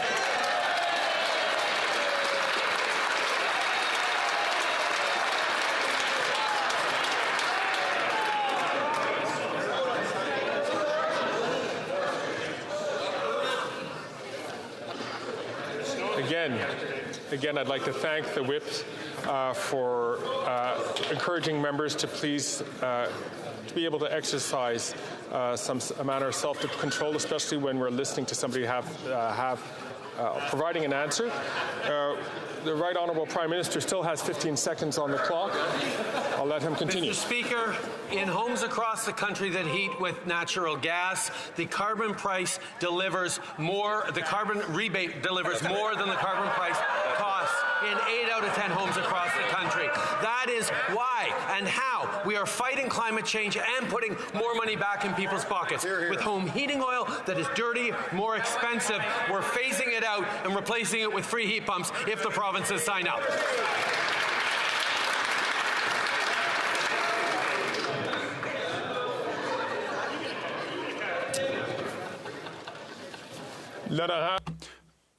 The Honourable Member for Baillieu-Chambly. Thank you, Mr. Speaker. The Minister for the Environment published certain guidelines, but made no new announcements for immigration targets. He will announce them tomorrow, but he's almost admitted that he did not know what they were going to be. So does he know today the numbers that he will announce tomorrow? That's worrying. This isn't a last-minute university essay. He needs to consult before he decides to choose a date upon which he will make his announcements. The Right Honourable Prime Minister. Mr. Speaker, we know that immigration is a strength for Canada, for its economy and for its diversity and for our communities from coast to coast to coast. We shall continue to welcome people from throughout the world, and we'll continue to do so and always do so in a responsible way, taking into account the needs of our businesses and our families and our communities, but also the needs of the world. We'll continue to do so in a responsible way, and I'm looking forward to seeing tomorrow's announcement. The Honourable Member for Baillieu-Chambly. I'm afraid that I don't know more than that. We're debating a motion on successful immigration that would ask the immigration minister to consult Quebec, provinces and territories, which is a healthy approach for everything, in order to establish targets for 2024. Could we harbour hope that were the House to adopt the motion, the minister will not announce a target tomorrow because he can't reach targets before he consults provinces and territories? This would be a gesture of goodwill. It would be a responsible thing to do, Mr. Speaker. The Right Honourable Prime Minister. Mr. Speaker, we completely agree that we need to consult provinces, we have to work with municipalities, we need to consult various groups of Canadians to have good targets, and that is exactly what we have done for the past years. We work hand in hand with provinces, we work hand in hand with organizations, we work hand in hand with municipalities to set good targets for our country, and we'll continue to do so. This is a very reasonable proposal, and we will support the Bloc's motion today. The Honourable Member for Burnaby South. The Prime Minister's own cabinet minister already admitted that this Liberal government only wants to help people that vote for them. We already have a climate denier Conservative leader who pretends to help people. Now we've got an out-of-touch Prime Minister who only acts when it's in his own interest. New Democrats have proposed taking the GST off of all home heating, a measure that would help all Canadians. When will the Prime Minister stop dividing the country and put in place a measure that gives relief to all Canadians? Le très honorable Premier Ministre. Mr. Speaker, a number of years ago, we made the decision to phase out coal because it was dirty and inefficient in how it powered our country. We are now making the decision to phase out home heating oil because it is more expensive, because it is more polluting, and because it is disproportionately relied upon by lower-income Canadians who need extra support. That's why we have created a program that 3 provinces have already bought in on and agreed to replace and give free home heat pumps to low-income Canadians across the country. We look forward to having more provinces sign up and deliver heat pumps to Canadians who need it. The Honourable Member for Burnaby South. Prime Minister is delivering a program that divides the country. L'annonce sur le chauffage domestique. The announcement on home heating is cynic and divisive. We have a disconnected Prime Minister who just wants to help regions where they are losing popularity. And we also have a Conservative leader who denies the existence of climate change. The NDP has asked for a very long time that the GST be removed for home heating to help all Canadians. Will the Prime Minister finally do this? The Right Honourable Prime Minister.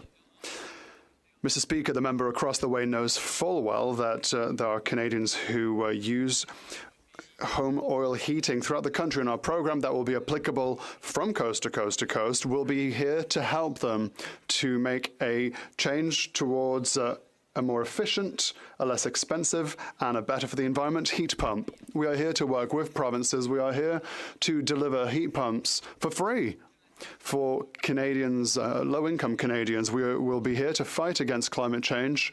We'll be here to help families in order to build a better future for all. After 8 years, the Prime Minister is just not worth the cost. He's desperate and in total freefall. So he announced a gimmicky plan to give a temporary pause to just some families in mostly Liberal-held ridings. Now, the senior Liberal Minister for Newfoundland is proud that this exemption only applies in her region. She even called out Liberals from other parts of the country for not protecting their communities. The Minister for Prairie Development is a Liberal Member of Parliament from Manitoba. It gets cold in Manitoba. So why was he so useless in protecting Canadian families in his area?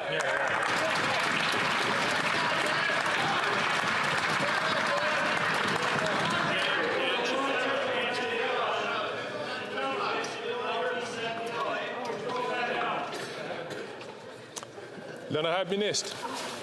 Thank you, Mr. Speaker. As we discussed in the House yesterday, the focus of this program is enabling affordability, getting people off of heating oil, which is more than double on average the cost of natural gas in this country.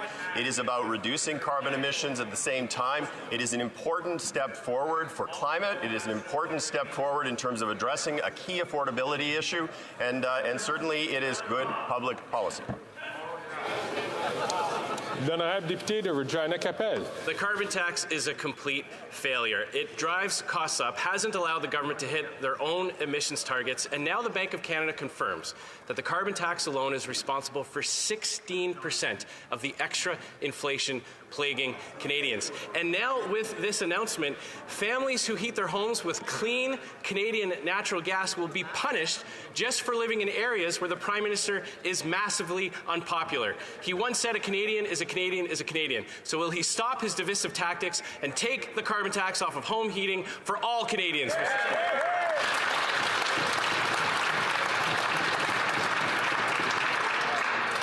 L'honorable Ministre. Thank you, Mr. Speaker. As I said before, the focus going forward is ensuring affordability and addressing climate change. The honourable member is entitled to his opinions, but he's not entitled to make up his own facts. At the end of the day, 80% of people in this country get more money back in a rebate than they actually pay in terms of the carbon price. This is a program that is focused very much on addressing both climate change and affordability. It is something that my honourable colleague across the way would not understand because they simply don't have a plan to address climate change at all. L'honorable député de Simcoe Nord. Mr. Speaker, this government's recent announcement is a comedy in the making. The Liberals said that they could not deviate from their carbon tax plan. They said that extreme weather, hurricanes, floods, and fires demanded that they quadruple the carbon tax. They challenged anybody. They said anybody who challenged it was a Luddite. They said people get more in rebates than they pay, except last week they said when they pause the tax, it's actually making life more affordable. Canadians are realizing this Prime Minister's not worth the cost. So why won't they just cut the tax on all forms of home heating for everybody this winter?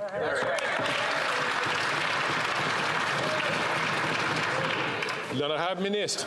Thank you, Mr. Speaker. I would like to remind this House that before we came into power in 2015, emissions projection by 2030 were going to be 80 million tons above our 2005 levels. We've now brought this down to 50 million tons below our 2005 levels. That's the equivalent of removing from our roads 20 million gas-powered vehicles, Mr. Speaker. We have the best record in the G7 for reducing greenhouse gas emissions over the last few years, and we will continue to work for Canadians to fight climate change and help with affordability.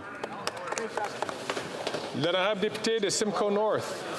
Mr. Speaker, as inflation continues to remain, Canadians are realizing the Prime Minister is not worth the cost, and the Bank of Canada is concerned that the soft landing that it once projected is now much narrower. That's because economic uncertainty is increasing while inflation still hasn't been tamed. Two things the government could do to help the Bank of Canada tame in inflation is cancel the carbon tax and reduce its spending. So why is the government not taking these two very simple ways to make the Bank of Canada's job harder to bring inflation down for Canadians?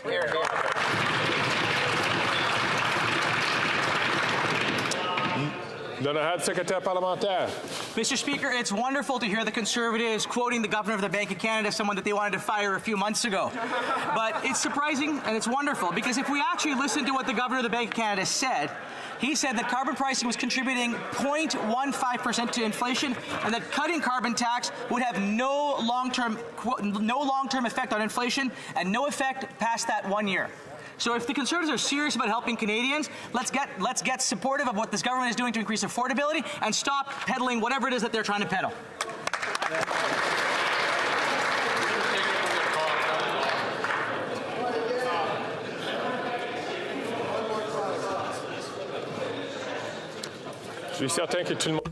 I'm sure that everyone would love to hear the question from the Honourable Member from Mégantic-l'Érable. You have the floor. Last week, the Liberal Prime Minister looked at the polls and panicked. After 8 years, he realised that the common-sense Conservatives were right to say that the carbon tax was creating inflation and increasing the cost of absolutely everything. Once again, the Liberal Prime Minister has completely forgotten Quebecers who are also racked by the stress of not being able to feed their families. We know that the Bloc Québécois wants to radically increase the carbon tax, but that's certainly not what Quebecers chose. It's expensive to vote for the Bloc. Does the Prime Minister understand that he's simply not worth the cost? The Honourable Minister. Thank you, Mr. Speaker. Mr. Speaker, what surprises a lot of people in this House and those who are watching us at home is that a party that wants to be government has absolutely no plan to fight climate change, no plan to adapt. Yesterday in La Presse, we heard that floods in Quebec this summer cost our farmers and producers $150 million. That's a direct impact of climate change. The Conservatives want to make polluting free. They want to make the climate crisis even worse, Mr. Speaker. The Honourable Member for Mégantic-l'Érable. Do you know what's even more shocking, Mr. Speaker, is that after 8 years, every month, 1 in 10 Quebecers used food banks in 2023. After 8 years of this Liberal regime, the Bloc wants to continue to punish the middle class by radically increasing the inflationary carbon tax, and the Liberals are picking and choosing who will see their bill reduced according to the colour they voted for. This is unacceptable, divisive and unfair to Quebec families. Will the Prime Minister finally understand that he is not worth the cost and announce the complete and permanent withdrawal of the second carbon tax, which will punish Quebecers? The Honourable Minister for the Environment. Thank you, Mr. Speaker. I think what is shocking is that there are at least 4 members of the Quebec Conservatives who in the past voted for carbon pricing. And today, the weather vane has shifted because the wind of the leader has changed to be against climate change. And so they want to do nothing to help Canadians fight against the impacts of climate change and to reduce our pollution, Mr. Speaker. The Honourable Member for Saint-Jean. Mr. Speaker, in the Toronto Star, we read that Ottawa will establish its immigration levels based on provinces' intake capacity with healthcare, housing and infrastructure. So they have to consult Quebec before announcing new immigration thresholds. But on the 4th of October, Christine Fréchette, Quebec Immigration Minister, said that the federal government had ignored Quebec's intake capacity, so Quebec had not been consulted. Can the minister publish documentations saying that Quebec has actually been consulted? The Honourable Minister for Immigration. Once again, the Bloc Québécois refuses to understand. The Quebec-Canada agreement has existed since 1991, so it's as old as the Bloc Québécois. But mysteriously, they forget how it works. Quebec has its word to say, Canada has its word to say. We are in constant communication with Quebec and other provinces. We set our thresholds, we respect our jurisdictions, but the Bloc Québécois seems to forget and ignore what the issue is. The Honourable Member for Saint-Jean. Mr. Speaker, consultation is a thing that happens with two people. Tomorrow, there will be new thresholds announced by the government. In the media, they said that they would take into account intake capacity for healthcare, education, infrastructure. They also said that they would vote for the Bloc Québécois motion that adds education and francization as two factors to be taken into account. As far as we know, they don't know Quebec's intake capacity. Will they delay and finally consult Quebec and provinces? The Honourable Minister for Immigration. What is clear is that when we evaluate various pillars and thresholds, Quebec's intake capacity and Canada's intake capacity are taken into account. Consultation doesn't happen between two people, it happens between 13 people. We need to talk about this with the country as a whole. We need to understand immigration. We must understand that it's the future of our country. So I invite the Bloc to see what we will propose. Quebec knows it already. They've been consulted, and they've been consulted constantly. The Honourable Member for Montarville. Mr. Speaker, the Minister has announced that tomorrow he intends to do two contradictory things. On the one hand, he announced that he would vote in favour of our motion asking him to consult Quebec before adjusting his immigration thresholds according to our capacity to receive immigrants. And then there's a contradiction. He is going to announce immigration thresholds for 2026 without having consulted Quebec at all and without having the slightest idea of our intake capacity with regards to healthcare, education, francization and infrastructure. He will vote for one thing, then vote for the opposite the very same day. Why not consult Quebec before announcing thresholds?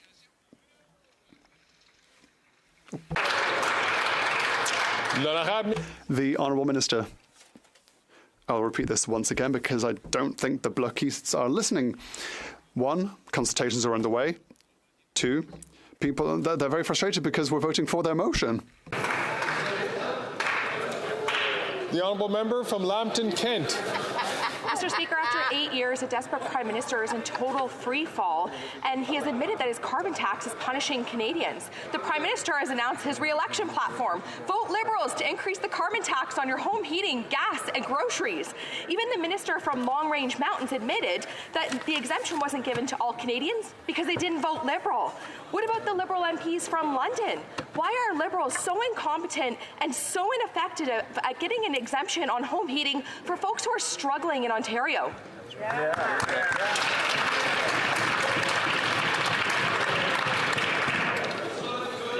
The Honourable Minister. Speaker, thank you very much. I thank my honourable colleague for the question. Mr. Speaker, this government has always taken a regional approach, whether it's to economic development, whether it's to our climate plan. And Mr. Speaker, let's just be very clear, whether it's billions of dollars in St. Thomas, Ontario, for Volkswagen to set up and have batteries and be able to support the supply chain for Canada, Mr. Speaker, price on pollution is a market mechanism that is the best market mechanism we have. It's producing results unlike anything the Conservatives could actually put on the table. It's putting more money in the pockets of the middle class, Mr. Speaker, and it's reducing emissions.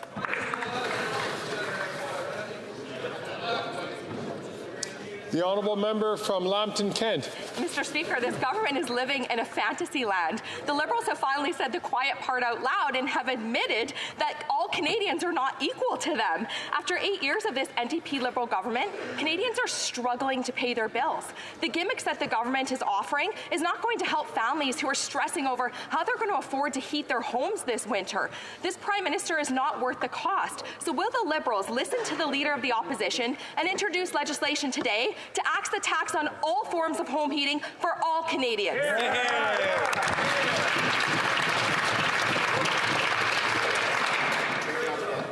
The Honourable Minister.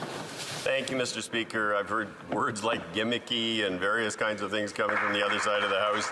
I would tell you that the person who actually has heating oil in their home will save upwards of $2,500 per year.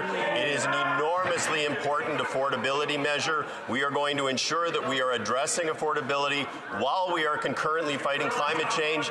It is a shame in this House that we still have a political party in this country that does not believe in the reality of climate change. It doesn't exist in any other G7 country around the world. It's appalling, and Canadians should be shocked at that.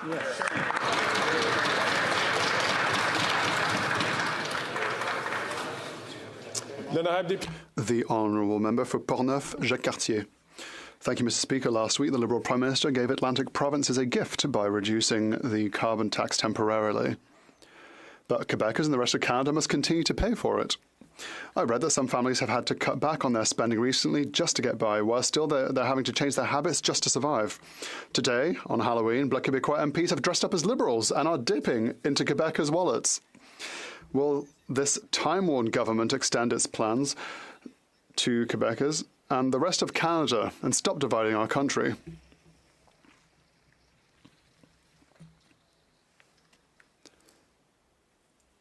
The Honourable Minister. Thank you, Mr. Speaker. It's rather ironic to hear this member speaking up against the carbon tax because he worked for a government, the Jean Charest government at the time, who was seen as a champion in North America in the fight against climate change. Arnold Schwarzenegger said that Jean Charest was the best premier of a province or state when it comes to fighting climate change, and the honourable member was part of that government. He voted for that measure, and now the weather vane has shifted just because there's a leader who is against fighting climate change. I find that unacceptable, Mr. Speaker.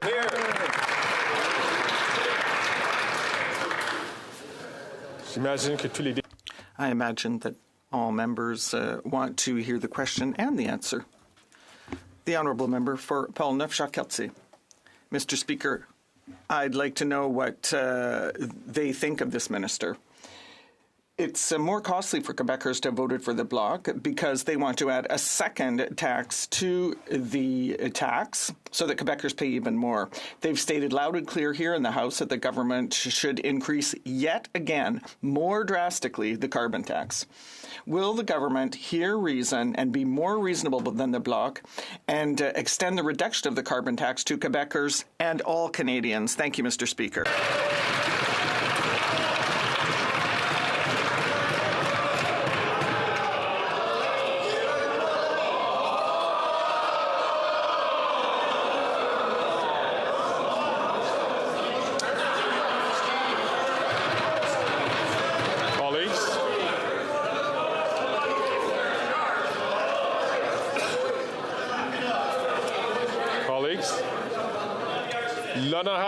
The Honourable Minister. What's drastic, Mr. Speaker, is that my colleague from Portneuf-Jacques-Cartier came with me to Baie Saint Paul in July to observe the how the public there was affected by climate change. And so their official policy still in 2023 for the Conservatives is that climate change does not exist. And yet we have a policy that is their policy is pro-pollution and doesn't help Canadians. The Honourable Member for Vancouver East. I asked the Minister of Immigration if he would expedite existing immigration applications to help get families out of Gaza. He said he had instructed his officials to be as flexible as possible. Yet Global Affairs is outright telling people only immediate family members are eligible, parents and siblings are excluded. Clearly, the right hand does not know what the left hand is doing. Will the Minister of Immigration officially commit to expediting existing immigration applications and include extended family members? The Honourable Minister. What is happening in Gaza is absolutely catastrophic. And it is one of the worst places to live on earth right now. Now,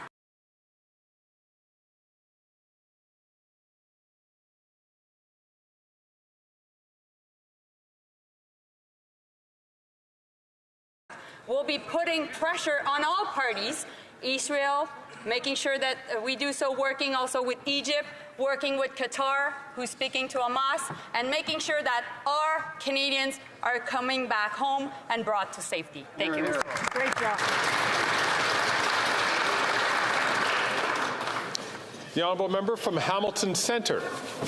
This Liberal government is all talk and no action when it comes to protecting the rights of workers. In the past, they've used back-to-work legislation to force workers off of the picket line, and now they're dragging their feet on introducing our NDP anti-scab legislation. Meanwhile, the Canadian Olympic Committee has just hired a company that has locked out their employees, and Canada Post has just produced a non-union commercial with a union-busting company. So, trick or treat, Mr. Speaker, will the minister finally do the right thing for workers and commit to bringing in our NDP anti-scab legislation today? The Honourable Parliamentary Secretary. Mr. Speaker, we're making sure that collective bargaining process is as free and fair as it can be. We've wrapped up consultations. We're going to take feedback that we receive from unions, employers, and Indigenous groups to inform legislation which will be tabled by the end of this year. This is the latest evolution in policy to protect the collective bargaining process. We need to strike a balance between doing it quickly and getting it right. Thank you. The honourable member from Brampton South. Mr. Speaker, is our student program.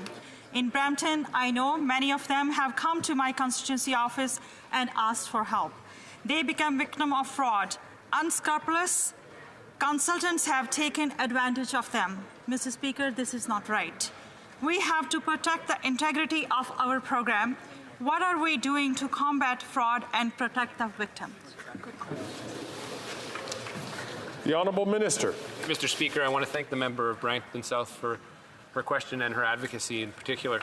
Our goal really in this announcement that we made on Friday is to punish bad actors without punishing the good actors that are having a welcome home for international students in this country. These people are a real credit to our country, and we want to make sure that we are properly accompanying to them.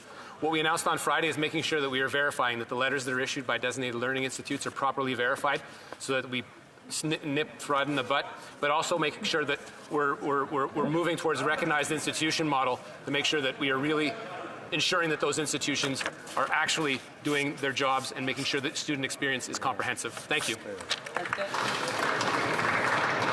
Honourable member from Coastal Bay Central and Notre Dame. Mr. Speaker, after 8 years, this NDP Liberal Prime Minister finds himself rapidly falling out of favour with Atlantic Canadians. They're not stunned. They know he's not worth the cost. With a short 3-year reprieve from Carbon Tax 1, Carbon Tax 2 is still cleverly buried in oil bills. Why is this government misleading Atlantic Canadians about removing carbon tax when carbon tax 2 remains? And how much will they pay if they vote Liberal again?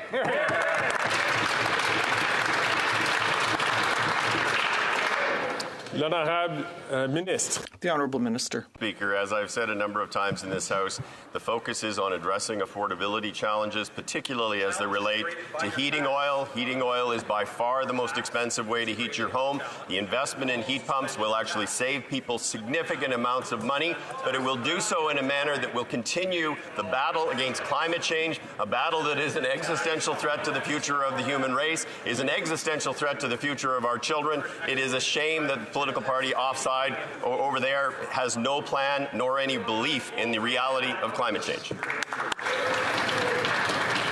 L'Honorable Député de Coastal Bay. The honourable member for Coastal Bays. Looking across at the member from Avalon, I can tell by the look on his face that that answer is just not good enough. Those that heat their homes with oil think they received a treat. But if they vote Liberal again, they're going to find out that it's a trick. As an Atlantic Canadian, I ask, will the Prime Minister stop dividing the country and remove all carbon tax from all forms of heating fuel for all Canadians and give them a goodie this Halloween?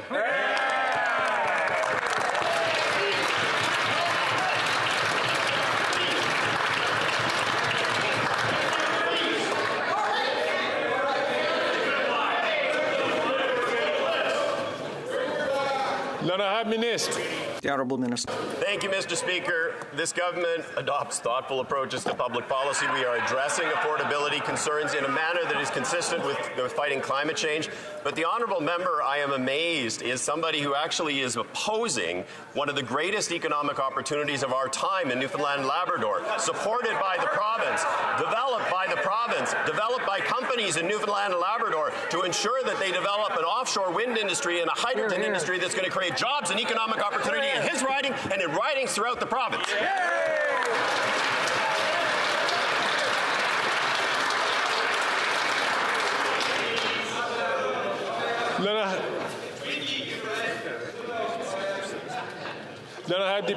The Honourable Member for Miramichi Grand Lake. Speaker, last Thursday, the Prime Minister admitted two things. One, that his carbon tax is making life unaffordable for Atlantic Canadians. That's right. Two, that if re-elected, he will impose the full quadrupled carbon tax on Atlantic Canadians, regardless if they can afford it or not. After 8 years, Atlantic Canadians can't trust or afford these Liberals, and the Prime Minister's not worth the cost. When will this Prime Minister quit playing games, axe the carbon tax permanently so that every Canadian can keep the heat on? Good question.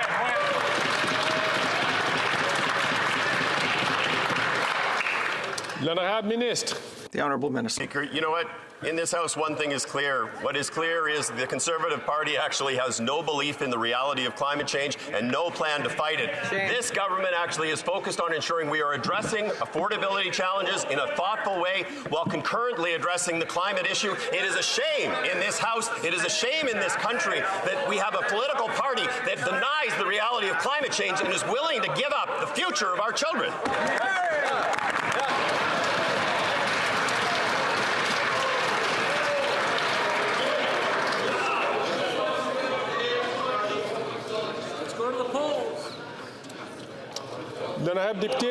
The Honourable Member for Tobique-Mactaquac. Mr. Speaker, our desperate Prime Minister, while in total freefall, is now trying to fool Atlantic Canadians by pushing the quadrupling of the carbon tax till just after the next election.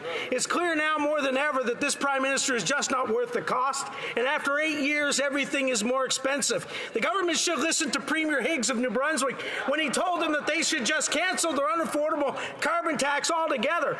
Will this NDP Liberal government finally listen, get off the backs of Canadians and axe the tax for all Canadians from sea to sea?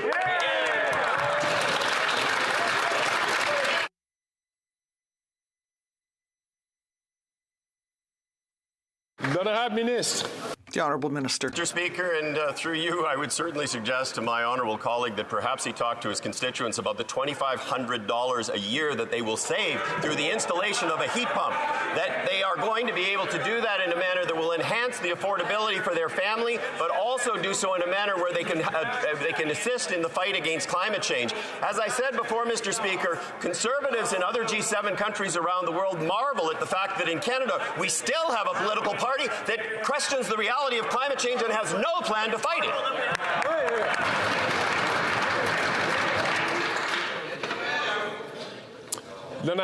The Honourable Member for Salaberry-sur-Roi. Mr. Speaker, small businesses are not asking the federal government for much. They just want it to be flexible by pushing back the reimbursement of the CEBA debt without losing their grants. Mr. Speaker, we're not talking about multinationals here. It's where your daughter works at the corner restaurant, or it's business people at home in our ridings who are working hard to create employment in their region. It could be a future Bombardier. The government is patient and generous with American multinationals, so why is it not being flexible with our small businesses? The Honourable Minister. Mr. Speaker, our government listens to small business, and the qualification for the exemption was in 2022. The small businesses asked for our help, and that is why our government extended the deadline of eligibility until January 18th, 2024. We have also announced an extension, a full extension of this date until the end of 2026. Thank you. The Honourable Member for Mirabel. Mr. Speaker, it's a double standard here in Ottawa with regard to the needs of big oil and those of small business.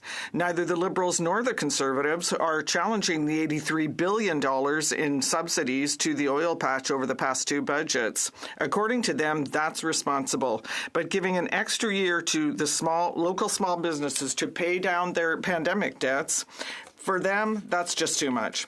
Mr. Speaker, when will this government get its priorities straight and postpone the payment of CEBA?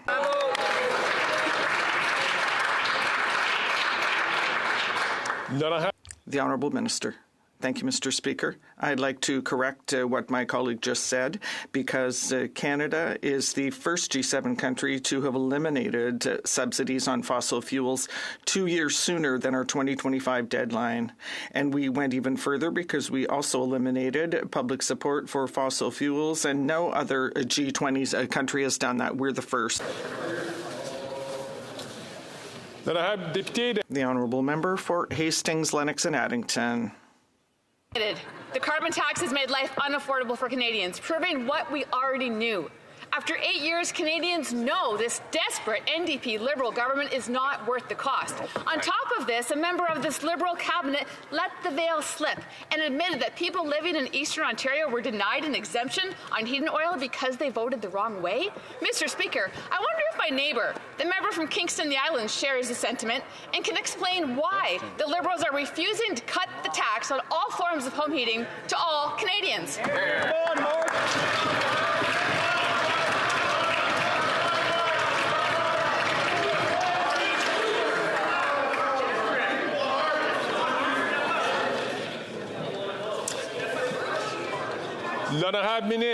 The Honourable Minister. Thank you, Mr. Speaker. According to a recent study by the Public Policy Forum, offshore wind could be for Atlantic Canada what oil was to Texas or hydropower to Quebec.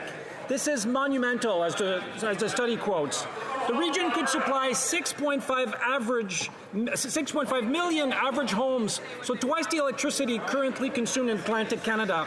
I guess many Canadians are wondering why are Conservatives standing in the way of clean energy power that would benefit all Atlantic Canadians and Canadians across the country, Mr. Speaker.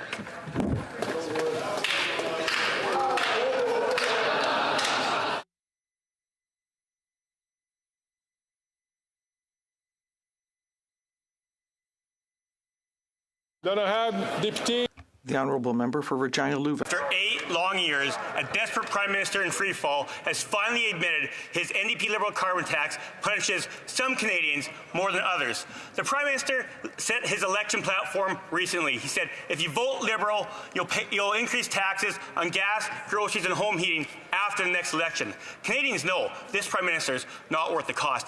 In Saskatchewan, it gets pretty cold outside. We use 90% natural gas to heat our homes. It's greener and cleaner, but we don't get the exemption. Will this NDP Liberal government finally listen to our leader and axe a tax for all Canadians?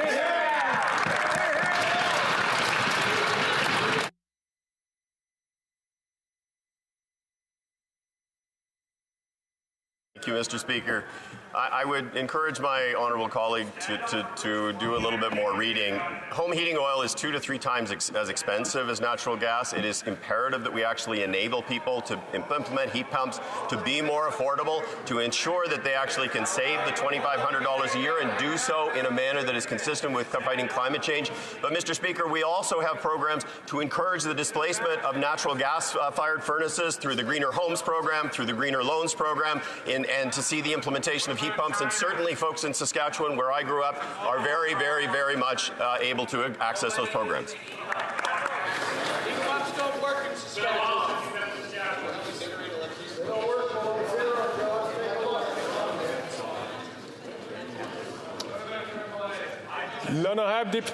The Honourable Member for Calgary Centre. Speaker, with his government in free fall, the Prime Minister dropped his tax on home heating, but only for certain voters. After 8 years, all Canadians are feeling the pain and know that this Prime Minister is just not worth the cost. His minister then admitted this exemption wasn't granted to all Canadians because they don't vote Liberal.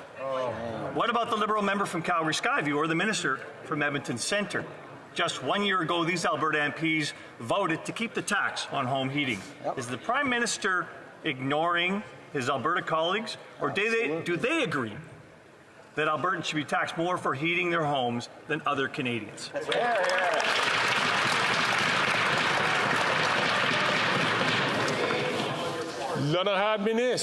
The Honourable Minister. Mr. Speaker, and I thank my honourable colleague from Calgary for his question. We have always worked to respond to regional needs as a government. Mr. Speaker, let me be clear. We put billions of dollars in the last budget for carbon capture, use and storage that predominantly will go to Alberta and Saskatchewan. We have put flexibility in our clean electricity regulations, an exemption, Mr. Speaker, that will take us out to 2035 burning natural gas. Mr. Speaker, if the Premier of Alberta and the Premier of Saskatchewan want to scope this in, they can join us and help low-income Canadians to get heat pumps and get off of heating oil.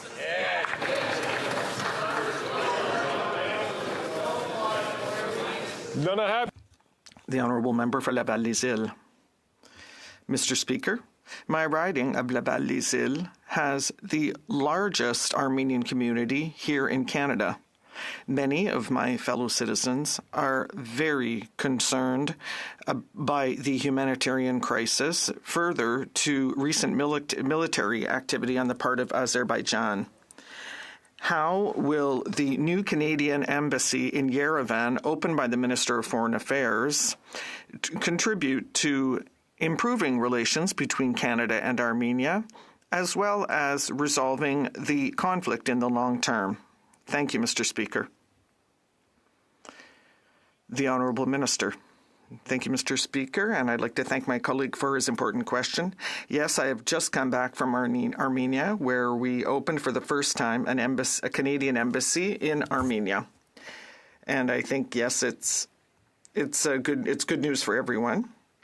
And I'd like to say that we have also I joined the EU mission that monitors the border to ensure greater safety and stability in South Caucasus. The leadership on the part of Canada is how we do diplomacy, and I will talk about this tomorrow in Montreal.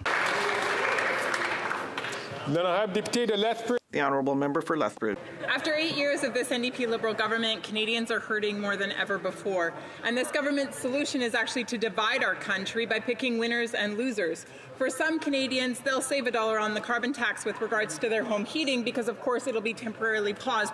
But for those in Alberta, they're not given the same benefit. They'll continue to pay the carbon tax. The Minister of Labour and Seniors had this to say. He said, "This is purely an affordability issue." Direct quote. Conservatives believe that that is true. It is an affordability issue for all Canadians, not just some. And so can the Minister for Labour and Seniors tell me why the seniors in my community don't deserve the same break as the seniors in his community?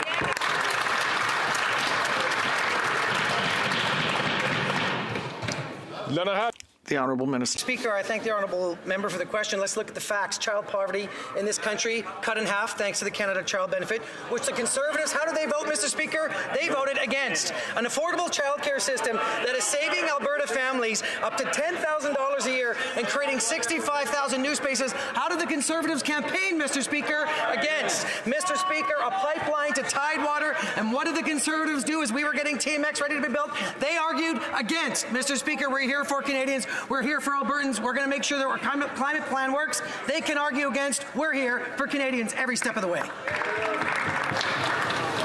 even your side light ship. The Honourable Member for Battle River Crowfoot. After 8 years, this desperate NDP Liberal Prime Minister in total freefall finally admitted his carbon tax is punishing Canadians and making life unaffordable. But today we heard from the Minister for Prairies and Northern Development that he's never heard pushback against his party's carbon tax. Well, I have news for that minister. Canadians from every corner of the country have been desperate for someone to listen to their plight. Will that minister admit that that Prime Minister is not worth the cost and join Conservatives in supporting our call to axe the carbon tax on all home heating?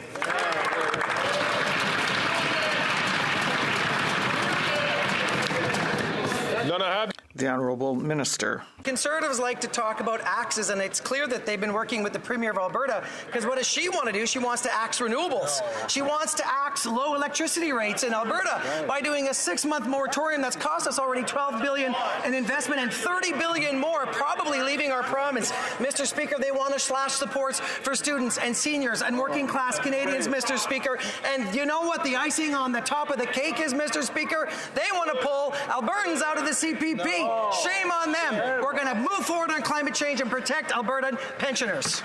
Oh, my God.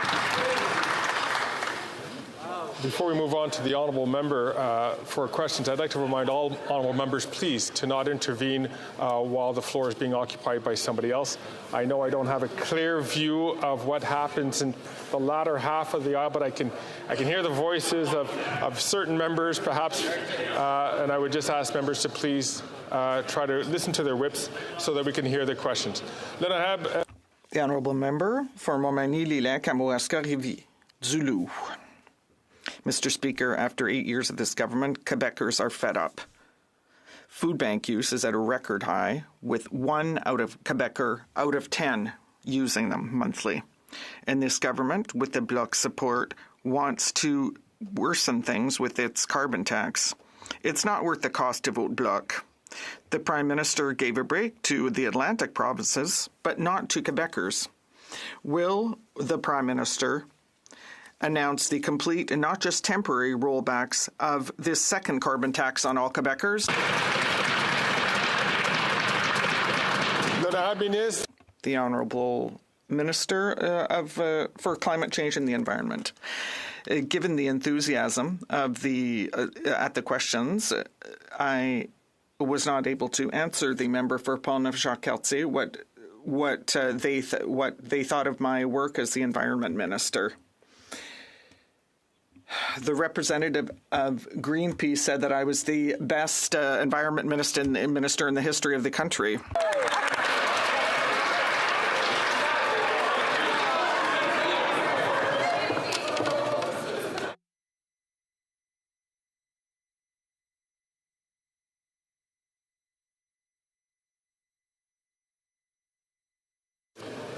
L'honorable député de Don Valley.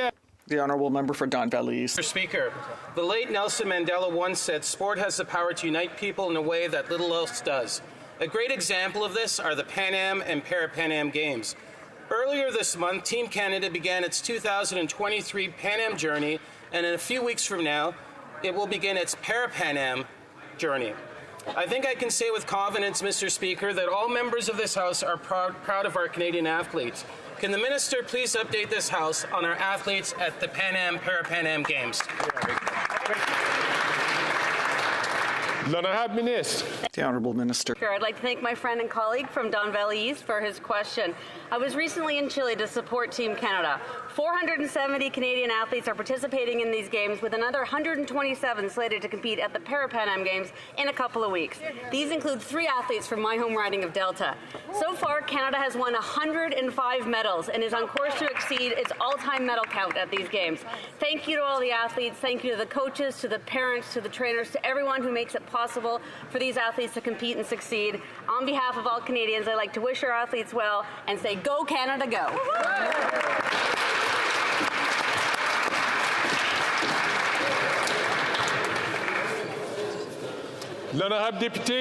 The honourable member for Nunavut. The cost of living is creating a crisis in northern communities, and the Liberals are making it worse. Federal employees rely on the subsidy to help them with their housing expenses, and the Liberals are trying to cut that subsidy, a move that will cost workers between $6,000 and $8,500 a year. This will force people out of their homes and cut services that Northerners rely on. Will the Liberals reverse this decision and stop punishing workers?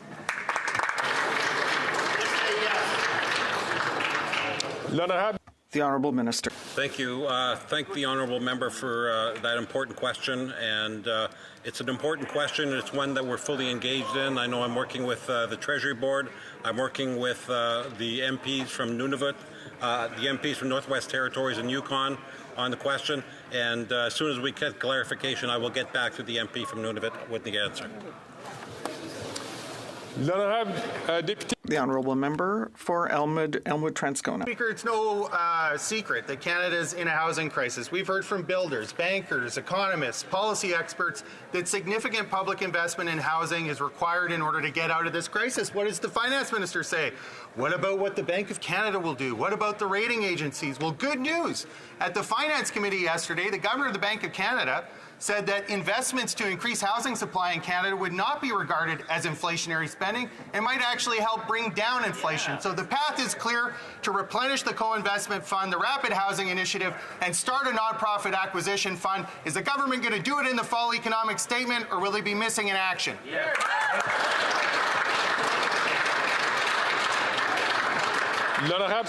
The Honourable Parliamentary Secretary. I thank the colleague for the question, Mr. Speaker. The point on the acquisition fund is one that he and I have discussed in the past, and it does merit further consideration.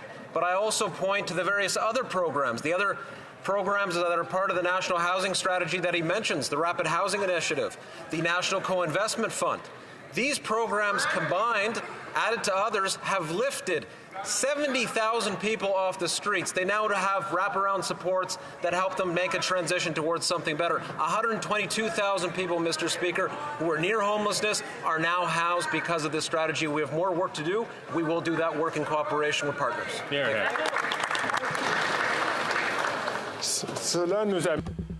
That brings us to an end of question period. I see that there are 2 points of orders. The first of which with the member for Regina Capel. Mr. Speaker, I just want to correct the record. I misspoke during question period, and so in the interest of accuracy, I just want to make sure that my comments were accurate. I said that the Bank of Canada governor testified that the carbon tax added 16% of the extra inflation. It's actually 16% of total inflation and 33% of the extra inflation above target.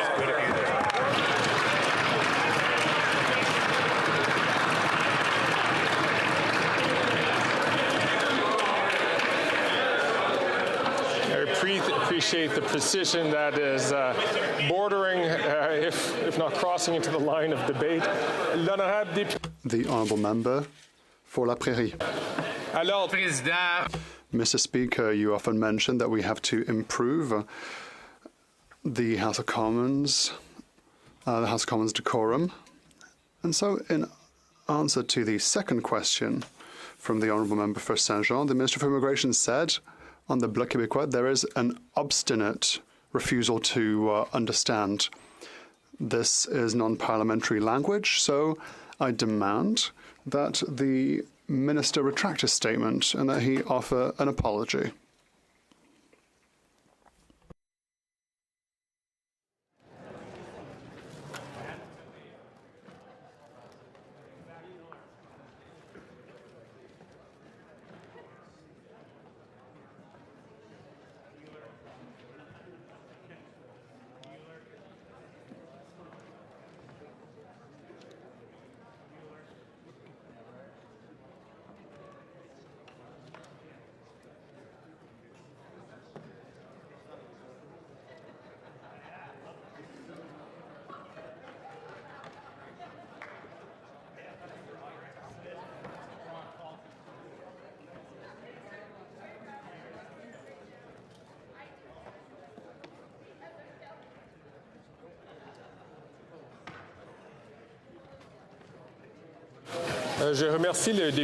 I would like to thank the member for La Prairie for his intervention, and I would like to encourage there be decorum here in the House. I note that the Minister is not here. I appreciate my colleague's intervention. I will take it into consideration, and in due course, I will report upon it if pertinent to the House. I see that there is a point of order. The member for Portneuf, Jacques Cartier. Mr. Speaker, earlier during question period, I made a mistake, and I admit to my mistake. I asked the Minister for the Environment to ask a question to his old organisation, but it wasn't Greenpeace, it was Équiterre. I would like him to consult Équiterre so that we can know Équiterre's opinion on the Minister for the Environment. Thank you, Mr. Speaker.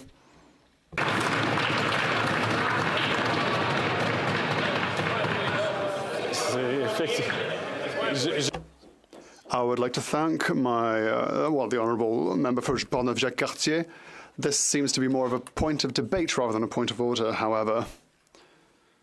Any other points of order? Seeing none, it being 3:24 p.m., the House will now proceed to the taking of the deferred recorded division on the amendment of Mrs. Gray to the motion to concur in the 11th report of the Standing Committee on Human Resources, Skills and Social Development and the Status of Persons with Disabilities. Call on the members.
The question is as follows.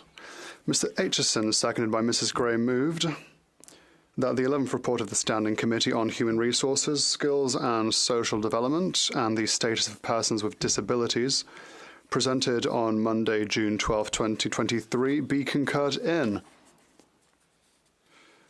Mrs. Gray, seconded by Mr. Lake, moved the following amendment, that the motion be amended by deleting all the words after the word that and substituting the following.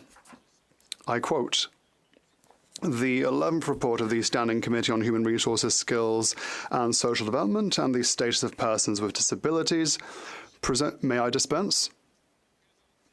Presented on Monday, June 12, 2023, be not now concurred in, but that it be recommitted to the Standing Committee on Human Resources, Skills and Social Development and the Status of Persons with Disabilities, with instruction that it amend the same to include reference to recent Canada Mortgage and Housing Corporation data that indicates housing starts are decelerating quickly, with housing starts in Vancouver on a seasonal basis down 17% in just the last month. In Toronto, housing starts in September have dropped 10% when comparing September 2023 with September 2022. Canada's national numbers show an 8% decrease in September 2023 compared to September 2022. And on a provincial level, Ontario and British Columbia continue to be hit hard. And September 2023 saw a 24% drop in Ontarian housing starts, with British Columbia showing a 26% drop from September last year. Roughly 4,000 less homes than were begun last year in just Canada's two least affordable provinces, and accordingly, that it recommended the Minister for Housing, Infrastructure and Communities take responsibility for the extent of the failures of the National Housing Strategy, the scale of the housing crisis and the Liberal record on housing since 2015, and further recommend that the government bring in measures to address the housing crisis, including measures similar to the proposals contained in Bill C-356, Building Homes, Not Bureaucracy Act.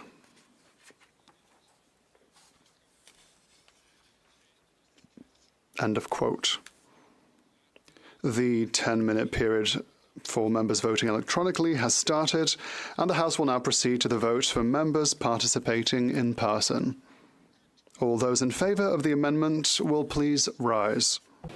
Mr. Schmale. Mr. Schmale. Mr. Ellis. Mr. Ellis. Mr. Kimmich. Mr. Kimmich. Mr. Perkins. Mr. Perkins. Monsieur Deltel. Monsieur Deltel. Monsieur Paulus. Monsieur Paulus. Mr. Halland. Mr. Mrs. Gray. Mrs. Gray. Mr. Barlow. Mr. Barlow. Mr. Moore. Mr. Moore. Mr. Kelly. Mr. Kelly. Mr. Baldinelli. Mr. Baldinelli. Mr. Cooper. Mr. Cooper. Mr. Hobart. Mr. Hobart. Mr. Small. Mr. Small. Mr. Bazan. Mr. Bazan. Mr. Berthold. Mr. Berthold. Mr. Workington. Mr. Workington. Ms. Finley. Ms. Finley. Mr. Chong. Mr. Chong. Mr. Albutev. Mr. Albutev. Mrs. Kuzi. Mrs. Kuzi. Mr. Seaback. Mr. Seaback. Ms. Ferrari. Ms. Ferrari. Mr. Stewart. Mr. Stewart. Mr. Davidson. Mr. Davidson. Mr. Doherty. Mr. Doherty. Mr. Macaulay Edmonton West. Mr. Macaulay Edmonton West. Mr. Lloyd. Mr. Lloyd. Mr. Aitchison. Mr. Aitchison. Mrs. Vecchio. Mrs. Vecchio. Mr. Brock. Mr. Brock. Mr. Lawrence. Mr. Lawrence. Monsieur Godin. Monsieur Godin.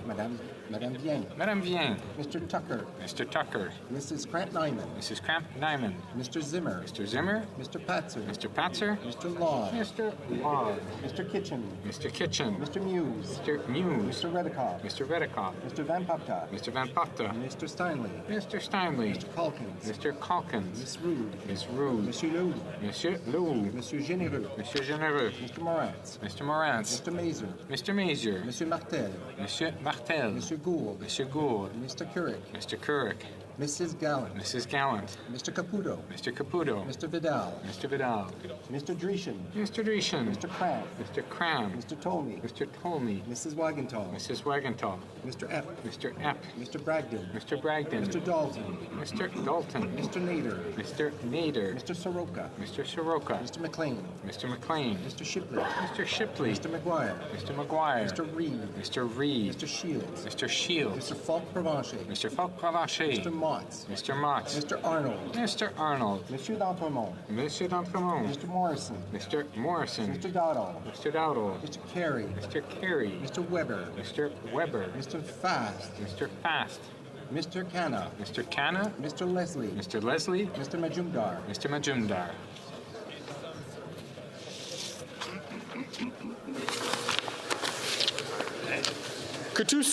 All those opposed to the amendment will please rise.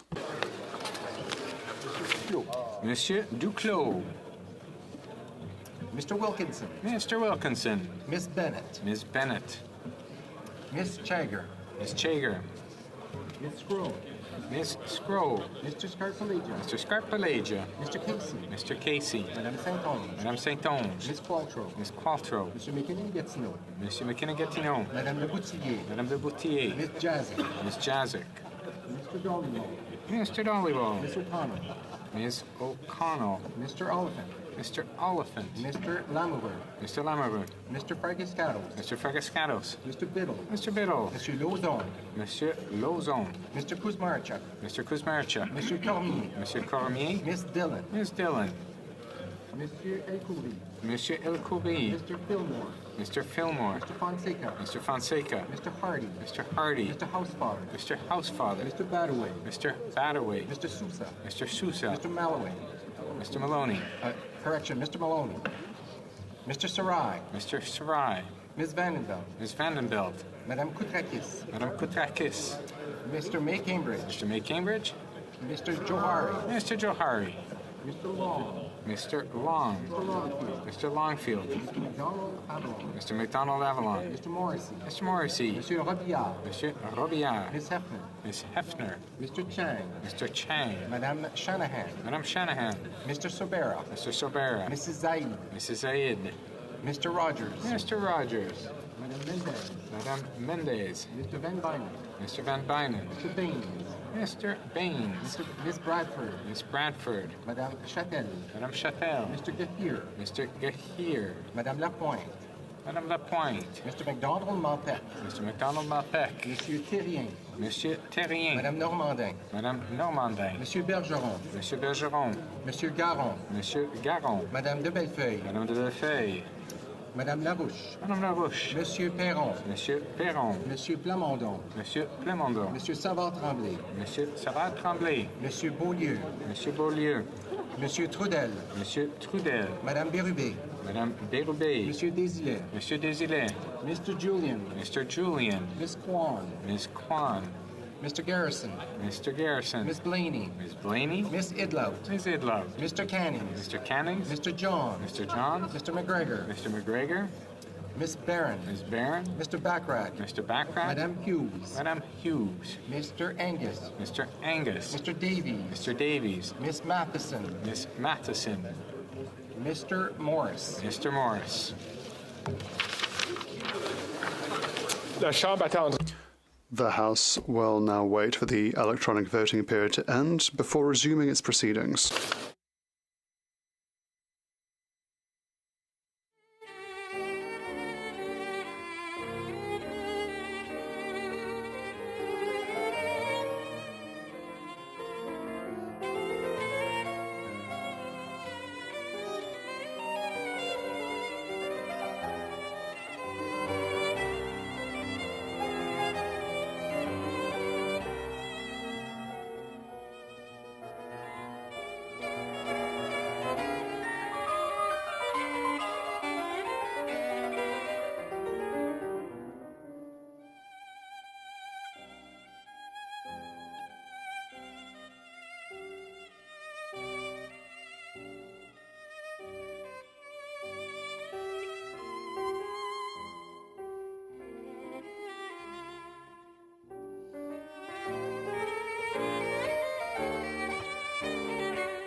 Je désire informer la Chambre que la période de vote électronique est terminée. Si les députés... I wish to inform members that the electronic voting has ended. If members were not able to vote due to technical difficulties, they may now use the raise hand function and the chair will recognize them.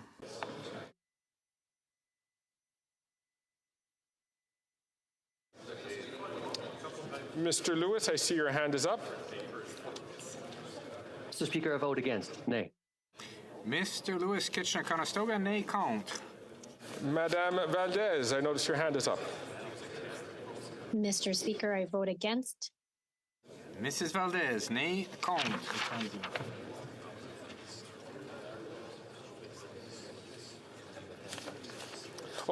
Madame Latanzio, je vois que votre main est aussi... I see that your hand is raised, Ms. Latanzio. Hear you, Madame Latanzio.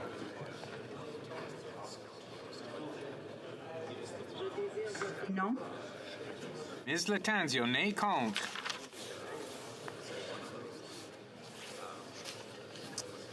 Le bureau va maintenant compiler les résultats.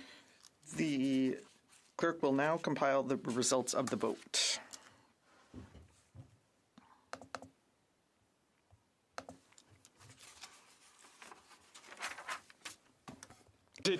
I declare the amendment defeated. The next question is on the main motion. The question is as follows. Mr. Aitchison, seconded by Ms. Gray, moved that the 11th report of the Standing Committee on Human Resources, Skills and Social Development and the Status of Persons with Disabilities, presented on Monday, June 12, 2023, be concurred in. If a member participating in person wishes that the motion be carried or carried on division, or if a member of a recognized party participating in person wishes to request a recorded division, I would invite them to rise and indicate it to the chair. I recognize the Parliamentary Secretary. Thank you, Mr. Speaker. I'd request a recorded vote, please.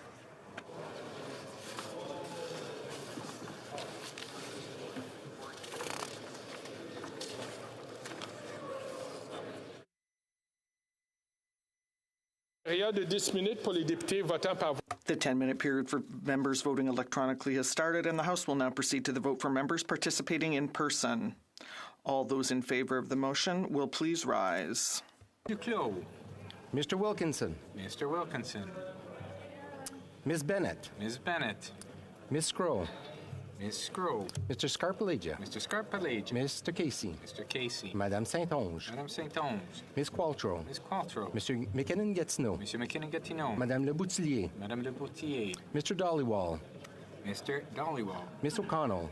Ms. O'Connell. Mr. Oliphant. Mr. Oliphant. Mr. Lamoureux. Mr. Lamoureux. Mr. Fragiscatos. Mr. Fragiscatos. Mr. Biddle.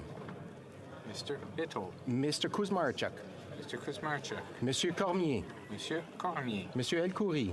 Monsieur El Khoury. Mr. Fillmore. Mr. Fillmore. Mr. Fonseca. Mr. Fonseca. Mr. Hardy. Mr. Hardy. Mr. Housefather. Mr. Housefather. Mr. Badaway. Mr. Badaway. Mr. Sousa. Mr. Sousa. Mr. Maloney. Mr. Maloney. Mr. Sarai. Mr. Sarai. Ms. Vandenbelt. Ms. Vandenbelt. Madame Koutrakis. Madame Koutrakis. Mr. May Cambridge. Mr. May Cambridge. Mr. Johari. Mr. Johari. Mr. Long. Mr. Long. Mr. Longfield. Mr. Longfield. Mr. McDonald Avalon. Mr. McDonald Avalon. Mr. Morrissey. Mr. Morrissey. Mr. Robillard. Monsieur Robillard. Mr. Chang. Mr. Chang. Madame Shanahan. Madame Shanahan. Mr. Sobera. Mr. Sobera. Mrs. Zaid. Mrs. Zaid. Mr. Rogers. Mr. Rogers. Miss Yip. Ms. Yip. Madame Mendez. Madame Mendez. Mr. Van Bynen. Mr. Van Bynen. Mr. Baines. Mr. Baines. Miss Bradford. Miss Bradford. Madame Châtel. Madame Châtel. Mr. Gahir. Mr. Gahir. Madame Lapointe. Madame Lapointe. Mr. McDonald Malpec. Mr. McDonald Malpec. Mr. Julian. Mr. Julian. Miss Kwan. Miss Kwan. Monsieur Terrien. Monsieur Terrien. Monsieur Bergeron. Monsieur Bergeron. Madame de Bellefeuille. Madame de Bellefeuille. Madame Larouche. Madame Larouche. Monsieur Perron. Monsieur Perron. Monsieur Plamondon. Monsieur Plamondon. Monsieur Savard-Tremblay. Monsieur Savard-Tremblay. Monsieur Beaulieu. Monsieur Beaulieu. Monsieur Trudel. Monsieur Trudel. Madame Bérubé. Madame Bérubé. Monsieur Désilet. Monsieur Desilets.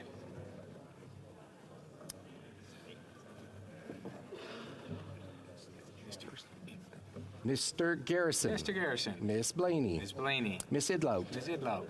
Mr. Cannings. Mr. Cannings. Mr. Johns. Mr. Johns. Mr. McGregor. Mr. McGregor. Miss Barron. Miss Barron. Mr. Backrack. Mr. Backrack. Madame Hughes. Madame Hughes. Mr. Angus. Mr. Angus. Mr. Davies. Mr. Davies. Miss Matheson. Miss Matheson. Mr. Morris. Mr. Morris. Que tous ceux qui s'opposent à la motion veuillent bien se lever. All those opposed to the motion will please rise. Mr. Schmidt. Mr. Ellis. Mr. Ellis. Mr. Kimmich. Mr. Kimmich. Mr. Perkins. Mr. Perkins. Monsieur Deltel. Monsieur Deltel. Monsieur Paulus. Monsieur Paulus. Mr. Halland. Mr. Halland. Mrs. Gray. Mrs. Gray. Mr. Barlow. Mr. Barlow. Mr. Moore. Mr. Moore. Mr. Kelly. Mr. Kelly. Mr. Baldinelli. Mr. Baldinelli. Mr. Cooper. Mr. Cooper. Mr. Hoback. Mr. Hoback. Mr. Small. Mr. Small. Mr. Bazan. Mr. Bazan. Monsieur Bertol. Mr. Bertol. Mr. Workington. Mr. Workington. Miss Finley. Miss Finley. Mr. Chong. Mr. Chong. Mr. Albultaev. Mr. Abluteyev. Mrs. Kuzi. Mrs. Kuzi. Mr. Seaback. Mr. Seaback. Miss Ferrari. Miss Ferrari. Mr. Stewart. Mr. Stewart. Mr. Davidson. Mr. Davidson. Mr. Doherty. Mr. Doherty. Mr. Macaulay Edmonton West. Mr. Macaulay Edmonton West. Mr. Aitchison. Mr. Aitchison. Mrs. Vecchio. Mrs. Vecchio. Mr. Brock. Mr. Brock. Mr. Lawrence. Mr. Lawrence. Monsieur Godin. Mr. Godin. Madame Vien. Madame Vien. Mr. Tucker. Mr. Tucker. Mrs. Cramp-Nyman. Mrs. Cramp-Nyman. Mr. Zimmer. Mr. Zimmer. Mr. Patzer. Mr. Patzer. Mr. Lobb. Mr. Law. Mr. Kitchen. Mr. Kitchen. Mr. Muse. Mr. Muse. Mr. Redikoff. Mr. Redikoff. Mr. Van Pupta. Mr. Van Popta. Mr. Steinley. Mr. Steinley. Mr. Calkins. Mr. Calkins. Miss Rude. Ms. Rude. Monsieur Leroux. Monsieur Leroux. Monsieur Généreux. Monsieur Généreux. Mr. Morantz. Mr. Moran. Mr. Mazer. Mr. Mazier. Monsieur Martel. Monsieur Martel. Monsieur Gould. Monsieur Gould. Mr. Couric. Mr. Kerr. Mrs. Gallant. Mrs. Gallant. Mr. Caputo. Mr. Caputo. Mr. Dreeshen. Mr. Dreeshen. Mr. Cramp. Mr. Cram. Mr. Tolmie. Mr. Tolmie. Mrs. Wagenthal. Mrs. Wagenthal. Mr. Epp. Mr. Epp. Mr. Bragdon. Mr. Bragdon. Mr. Dalton. Mr. Dalton. Mr. Nader. Mr. Nader. Mr. Soroka. Mr. Soroka. Mr. McLean. Mr. McLean. Mr. Shipley. Mr. Shipley. Mr. McGuire. Mr. McGuire. Mr. Reed. Mr. Reed. Mr. Shields. Mr. Shields. Mr. Falk Provencher. Mr. Falk Provencher. Mr. Motts. Mr. Motts. Mr. Arnold. Mr. Arnold. Monsieur d'Entremont. Mr. D'Entremont. Mr. Morrison. Mr. Morrison. Mr. Dowdle. Mr. Dowdle. Mr. Carey. Mr. Carey. Mr. Weber. Mr. Weber. Mr. Fast. Mr. Fast. Mr. Canna. Mr. Canna. Mr. Leslie. Mr. Leslie. Mr. Majumdar. Mr. Majumdar.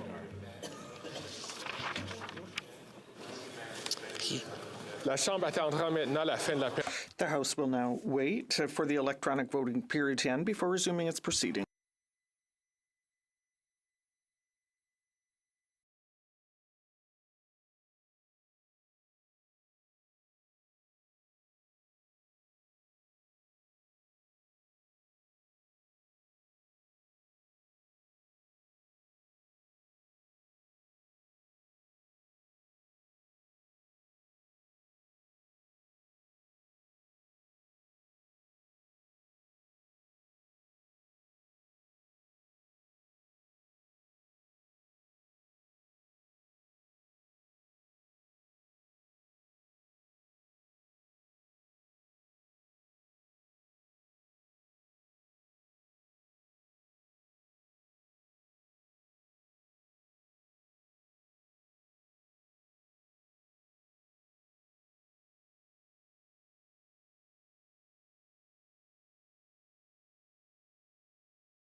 I wish to inform the House that the electronic voting period has ended.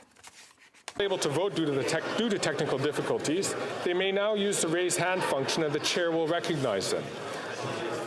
Mrs. Harder. My apologies. Mrs. Thomas.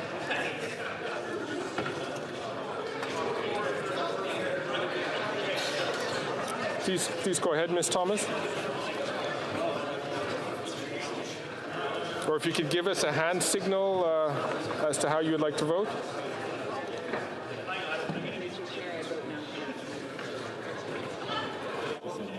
No? Okay. Mrs. Thomas, nay contre. Madame Valdez. Mr. Speaker, I vote in favor.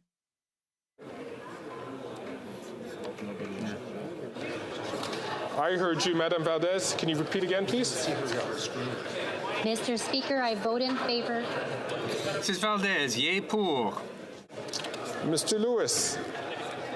Mr. Speaker, I vote yea. For. Mr. Lewis Kitchener-Conestoga, yea pour. Mr. Green. Mr. Green, yea pour. Le bureau va maintenant. The table will now compile the results of the vote.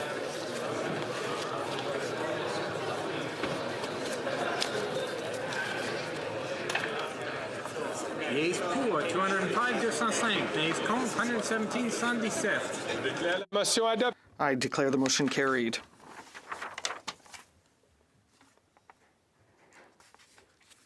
Deferred recorded divisions, government orders will be extended by 29 minutes.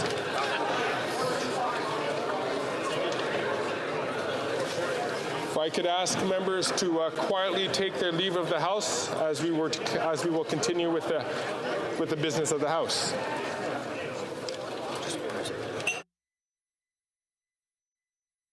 Orders of the day. Orders of the day, ordre du jour, ordre émanant du Government orders, business of supply, resuming debate on the opposition motion concerning immigration threshold and integration capacity, standing in the name of Ms. Normandin. A point of order. The Honourable Parliamentary Secretary. Yes, thank you, Mr. Speaker. I rise on a point of order. There have been discussions amongst the parties, and if you seek it, I think you will find unanimous consent to adopt the following motion. That notwithstanding any standing order or usual practice of the House during the debate pursuant to Standing Order 66 on the amendment standing in the name of the member from Brantford Brant relating to the motion number 38 to concur in the 6th report of the Standing Committee on International Trade, no quorum calls, dilatory motions, or requests for unanimous consent shall be received by the Chair, and at the conclusion of the time provided for debate, or when no member rises to speak, whichever is earlier, all questions necessary to dispose of the motion be deemed put and a recorded division deemed requested and deferred until Wednesday, November 8, 2023, at the expiry of the time provided for oral questions.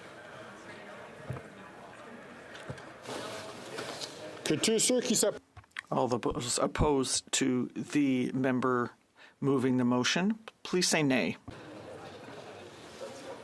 D'accord. Carried. The House has heard the terms of the motion.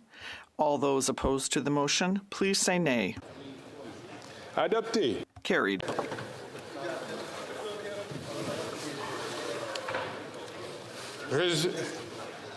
Resuming debate, reprise du débat, l'honorable. The Honourable Parliamentary Secretary to the Government House Leader. You have 5 minutes remaining. Speaker, and you know, when I take a look at the opposition day motion, the crux of the motion is dealing with the important issue of the targets that are established by the Department of Immigration and the impact that those targets actually have on the country as a whole, Mr. Speaker. And what they're hoping to see is that there's consultation with the provinces and ultimately territories and others, Mr. Speaker, to ensure that we get the numbers right. And much as the minister explained earlier today in question period or in responding to the motion earlier this morning, is that there is a great deal of effort that involves a consultation and working with not only provinces but all sorts of stakeholders and individuals, whether it's labor, business, and so many others, Madam Speaker. There's a lot of work that goes into establishing the immigration targets for Canada. And I always find it interesting when I look in terms of the province of Manitoba. I talk about immigration, and I've been following the immigration file since the early 90s, and the impact that it has had not only on my city of Winnipeg, but the province of Manitoba as a whole. And suffice to say, as one part of the country, I have recognized the true value of immigration. In many different ways, our communities, big and small, have benefited through immigration. In the province of Manitoba, for example, all one needs to do is to take a look at the city of Winnipeg and its growth and its prosperity, compared to communities like Neepawa, Steinbach, the community of Brandon, Winkler, Morden, Selkirk, and so many other communities, in the way in which a solid immigration policy has helped those communities in many different ways. The biggest and most important immigration program, from my perspective, that has contributed to Manitoba's success is the Provincial Nominee Program. It is a program now that is accessed by all provinces and territories. It sets an example in terms of just to the degree in which provinces work with Ottawa in dealing with immigration issues. And Quebec has even a more detailed program that allows for more independence within the province of Quebec in making a determination of target numbers and the people that are going to the province of Quebec. Madam Speaker, if I look at the early 90s and you take a look at the average number of immigrants coming to the province of Manitoba, you'd find it's probably somewhere in and around that 3,000 mark, a little less than 3,000 in some of the years. After the signing of the nominee program, which was brought in by Jean Chrétien in Canada, which enabled provinces to have agreements with Ottawa, you had seen a rapid increase in the number of immigrants. During the 90s, I talked about, inside the Manitoba legislature, in particular in committees, about achieving higher number of immigrants. And I often